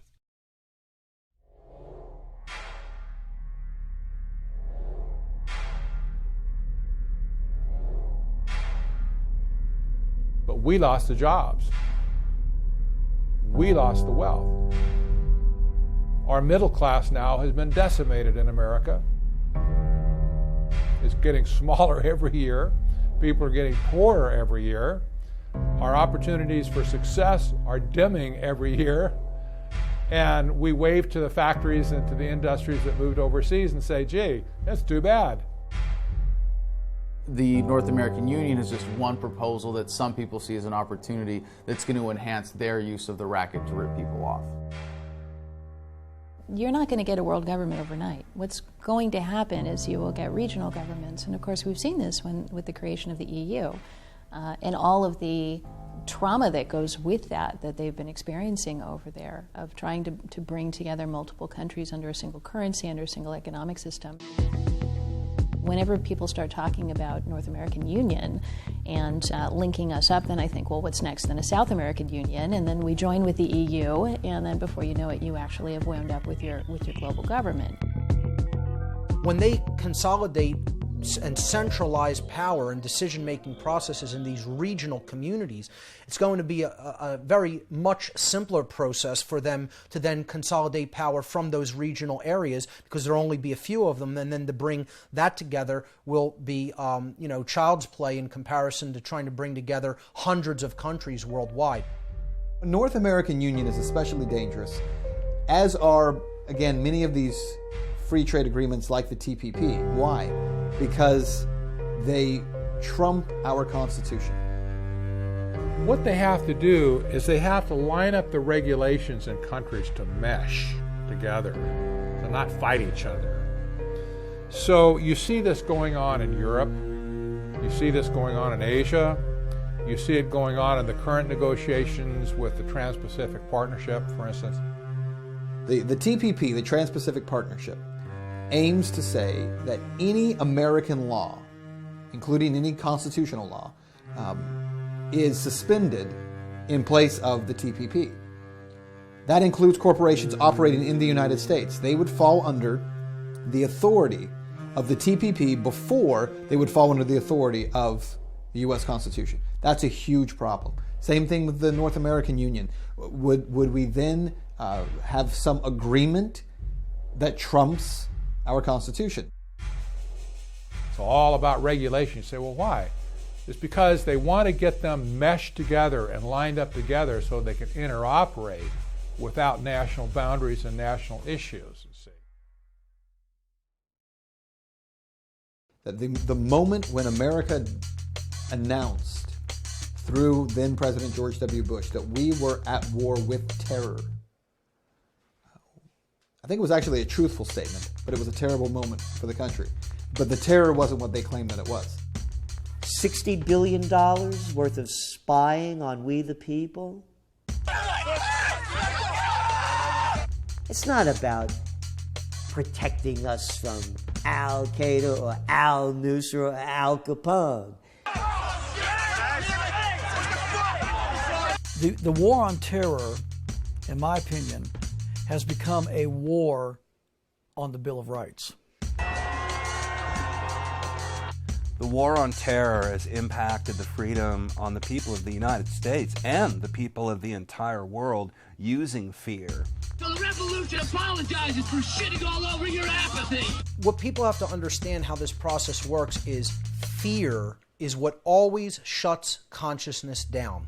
The war on terror is to keep the people in fear and hysteria because fear stops everything. And what are you willing to give up in a war with your own fear? How does the war on terror fit in? The Department of Homeland Security has given the U.S. government unprecedented power to intrude on citizens' private lives. The ostensible purpose? Combat terrorism. We all oppose terrorism, but many wonder how that word might eventually be defined. The legislation that came out of the war on terror has been disastrous for the American public and for freedom in general, especially that part of it which has completely ruined privacy in America. Another way to look at it is creation of a total surveillance society. When we lose the fundamental right to privacy, you could make the argument that really we have no freedom at all.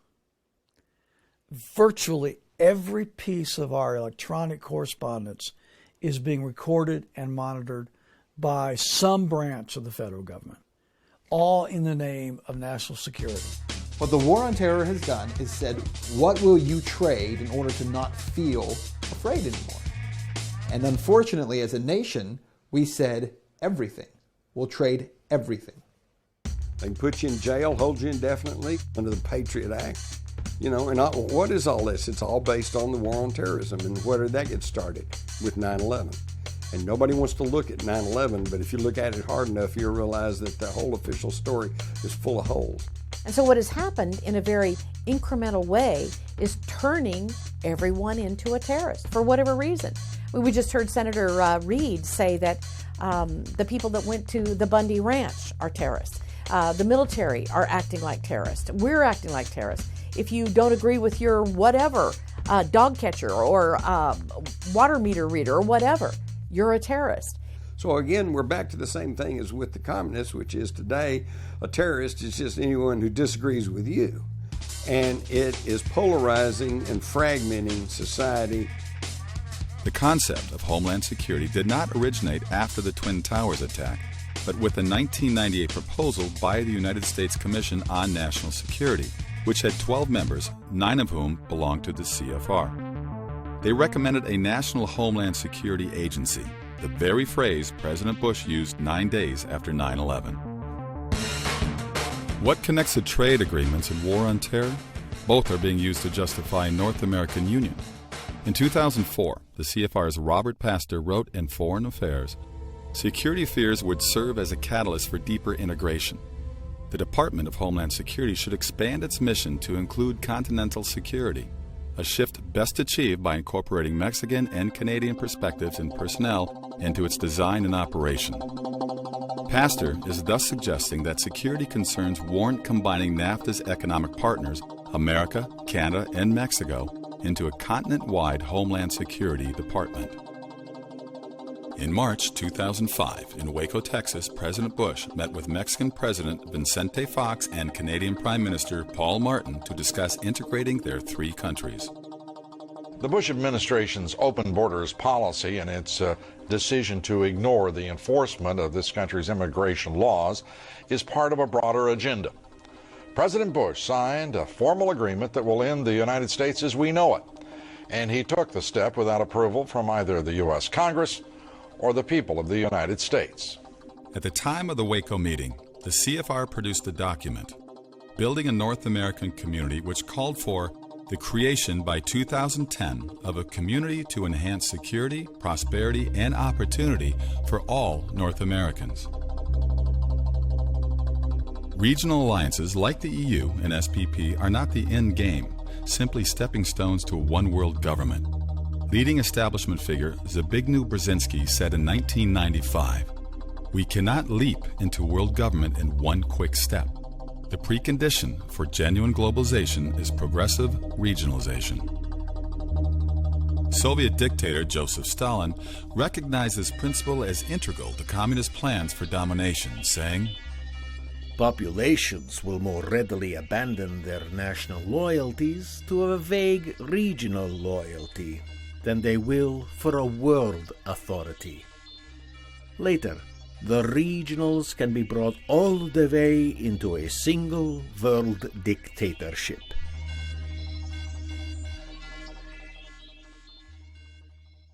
So here's an interesting story. During 2012, all the presidential candidates, all their surrogates were coming to Ohio.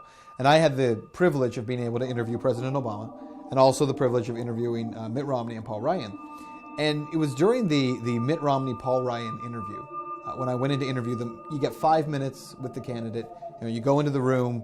It's basically a stream of media coming in and out the whole time. What's fascinating is I went into that interview with Romney and Ryan, and I sat down on a bar stool, and they were both on bar stools in front of me, the backdrop behind them. And what was a little bit different about this is while there were a lot of people in the room, and that always happens, there was one guy in particular on a sofa behind me who was sitting there as I walked in. And so I sat down, we start the interview. Now what's a little bit different about this is typically when you're interviewing someone, it's a one-on-one interview. In this case, it was two-on-one. And so I would, ask one a question and then to the other one, back and forth. What was really interesting to me was as I was talking with them and interviewing them, I would notice out of my peripheral vision, I'm talking with Congressman Ryan, and I could see Governor Romney looking past me at the guy on the sofa behind him. And then when I would turn to Governor Romney and I would interview him, I could see Congressman Ryan doing this. And if you go back, by the way, and you watch the actual full interview, I would tell people, just go back and watch not the guy I'm talking to, watch the other candidate and how they're looking past me at this guy. And it was almost like they're doing, baseball signals at each other. And so they're, kind of go through this.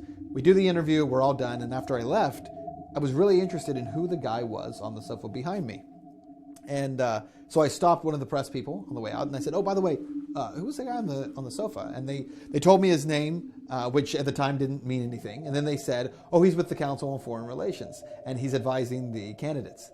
And when he said it, now that got my attention because they said it as if it was a very positive thing, right? Which is, well, Governor Romney needs more experience on foreign issues and foreign affairs. So it's a good thing. In my opinion, of course, it was, oh, great. So you have someone from this globalist think tank who is basically sitting behind me during an interview and letting them know what they should and should not say. So it was kind of an interesting experience. The freedom of the press and the freedom of religion were supposed to be two of the greatest vanguards of liberty for the country, according to our First Amendment. The purpose of the broadcast media, or the controlled, formerly mainstream media, has always been to be a propaganda tool for the government, for the superclass. And you can see how this works in a very simple sense in America with the White House and access to the White House press room. If you don't toe the line, if you're not official corporate media, it doesn't matter how big your audience is, we're going to control the conversation. If you can be an appropriate mouthpiece for government, if you're not going to challenge the paradigm of statism, we will give you access. Americans today are disenfranchised and disempowered because we don't have enough of the relevant information. Read the quotes from Katie Couric and saying that they got pressure from the administration. I can't think of a worse scenario for the future of freedom. If this documentary is true, why are its claims almost never discussed in mainstream media? After all, the Constitution mandates freedom of the press. How could so many news organizations fail to notice the stories we've discussed? That's because the information we do get has been filtered and framed in particular ways. It can be easily seen in the mainstream media. You have a mentality within your newsrooms in which people really do honestly believe if networks don't talk about it, it's not a story. So if Fox isn't saying it, if NBC's not saying it, CNN or ABC, if they're not saying it, it can't be true. Although America has a free press in principle, this does not guarantee accuracy of the press. To achieve its objectives, the establishment always knew it needed to control the media, the primary molder of public opinion. Do you have any people being paid by the CIA who are contributing to a major circulation American journal? We do have people who submit pieces to American journals. The national news media is, for all intents and purposes, a totally controlled medium. A free and independent press at the national level just does not exist. Do you have any people being paid by the CIA who are contributing to the national news services, AP and UPI? Well, again, I think we're getting into the kind of detail, Mr. Chairman, that I'd prefer to handle in executive session. You know, people will say, why isn't the media doing their job? I beg to differ. The media is doing exactly what they are designed and paid to do. They are steering public perception in the way that the people at the current positions of power want the public perception to go in. Not continuing Congresswoman Section Harman, 215 let me interrupt you. Congresswoman, let me interrupt you just for a moment. We've got some breaking news out of Miami. Stand by, if you will. Right now in Miami, Justin Bieber. They are the mind molders. They are the opinion molders of America. And if you ask a guy some of the technical questions like you've asked me in the last few minutes on the street, you'll hear him reciting something that Rush Limbaugh or somebody else said on radio or TV. In the 19th century, August Belmont was a Rothschild financial agent in the United States. With J.P. Morgan, Belmont helped finance Adolph Ochs, who purchased the New York Times, then a tiny newspaper with a circulation of 9,000. International banking behind him, Ochs transformed the Times into the world's most powerful newspaper. Ownership passed from Ochs to his son-in-law Arthur Hayes Sulzberger, member of the CFR, then to Orville Dreyfus, CFR, then to Arthur Ochs Sulzberger, CFR. Well, I think there's a couple of things. You ignore the story because, number one, it doesn't fit with their own personal worldview. There are too many people with the same worldview sitting in those positions. I don't blame Brian Williams for not being interested in covering a story that challenges the globalist thinking of the CFR. I really don't, because he's entitled to his own belief system. The problem is when Brian Williams then prevents any stories that challenge his worldview from being a part of that newscast.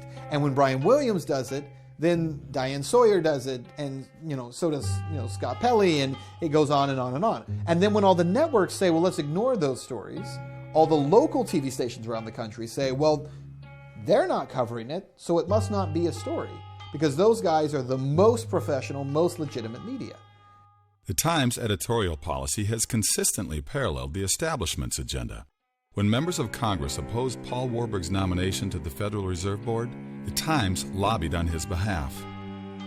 When communist Fidel Castro was trying to seize Cuba in 1959, a series of articles by New York Times reporter Herbert L. Matthews, CFR, persuaded Americans that Castro was the George Washington of Cuba. By 1962, Castro had Soviet missiles pointed at America. During the Vietnam War, the Times demoralized the public by publishing an alleged expose of the war's origins, the Pentagon Papers, a leaked Defense Department study. Leslie Gelb, who oversaw the study, went on to be a Times correspondent and editor. So will Gelb do an expose of the CFR? It's not likely anytime soon. He was the council's president for 10 years and remains president emeritus. If you're one of those CFR members of the news media, if you're Brian Williams, who's a member of the CFR, if you're Aaron Burnett, who's a member of the CFR, if you're sitting there in your newscast that night and some story comes across about, we should look into the Federal Reserve Bank, you're probably not going to do that. You're going to ignore that. If people are protesting the Federal Reserve Bank. Are we going to talk about that? No, we're not going to. Innumerable Times executives, editors, and reporters have been CFR members. The Times won't expose the CFR because they both belong to the same hierarchy. A similar picture can be sketched of other major news organizations. Media diversity is an illusion. People get caught up in debating if MSNBC has a better perspective than Fox News or ABC, NBC. These are a very narrow window of information. Here's your news, here's the report on what's happening through the Republican lens, through the liberal lens, but they're not getting down to the roots and down to the basics and saying, here's the true fundamental problems in society and here's the true solutions. There is this illusion in America we have a diverse media because we have so many diverse outlets. And a person might say, well, I know this story is true because I saw it on America Online, and then I turned on my television and CNN said the exact same thing. And then later in the week I got my Time magazine and it said the exact same thing. Now, you know, when a story has been confirmed by independent news outlets like that, it must be true. Well, here's the problem. Until the recent AOL spinoff, America Online, CNN, and Time magazine were all owned by one corporation, Time Warner. At the national level, it's a surprising small number of people that control the vast majority of the national news media. It's no surprise that you're not going to see any of this in the mainstream media, because the mainstream media is owned and controlled by 5 major corporations. The New York Times Company owns the Boston Globe. The Washington Post Company owns Newsweek. Disney owns ABC. CBS owns Simon & Schuster. Time Warner owns AOL, CNN, Time, Warner Brothers Studios, HBO, New Line Cinema, Sports Illustrated, People, Fortune, Money, and dozens more. News Corporation owns the Wall Street Journal, Fox Television, London's The Times, Barron's, HarperCollins, Zondervan, Hulu, and the New York Post and scores of other media outlets. When you have one corporate owner, you're going to get one viewpoint. You don't get a diverse view unless you have diverse ownership. I got a communication from someone who's in a 3-letter network, head of a news department for that 3-letter network, and said, my family member is in Iraq now, and I was so disturbed at what you said last night about depleted uranium. I don't want to believe this is true. And I said, it is. I gave the evidence, the information, and he said, yes, I've been up all night studying it. You are right. He said, I wish I could tell the people this. And I said, and why can't you? And he said, it's not part of the political paradigm. Most of America's major media is owned by around a dozen multinational corporations. These, in turn, have directors that interlock through membership in the CFR. Thus, the establishment can guarantee the public receives a uniform viewpoint. The mainstream media will not cover many of these issues in part because of the people who pay to sponsor their television shows. When you have major corporations that are doing pretty disgusting things to the mainstream public, paying to have TV exist, they're not going to want the commentators discussing about the things that they are doing and how they're awful. You're not going to see the truth in mainstream media. And in fact, you're going to see disinformation agents. You'll see people like me smeared in the media.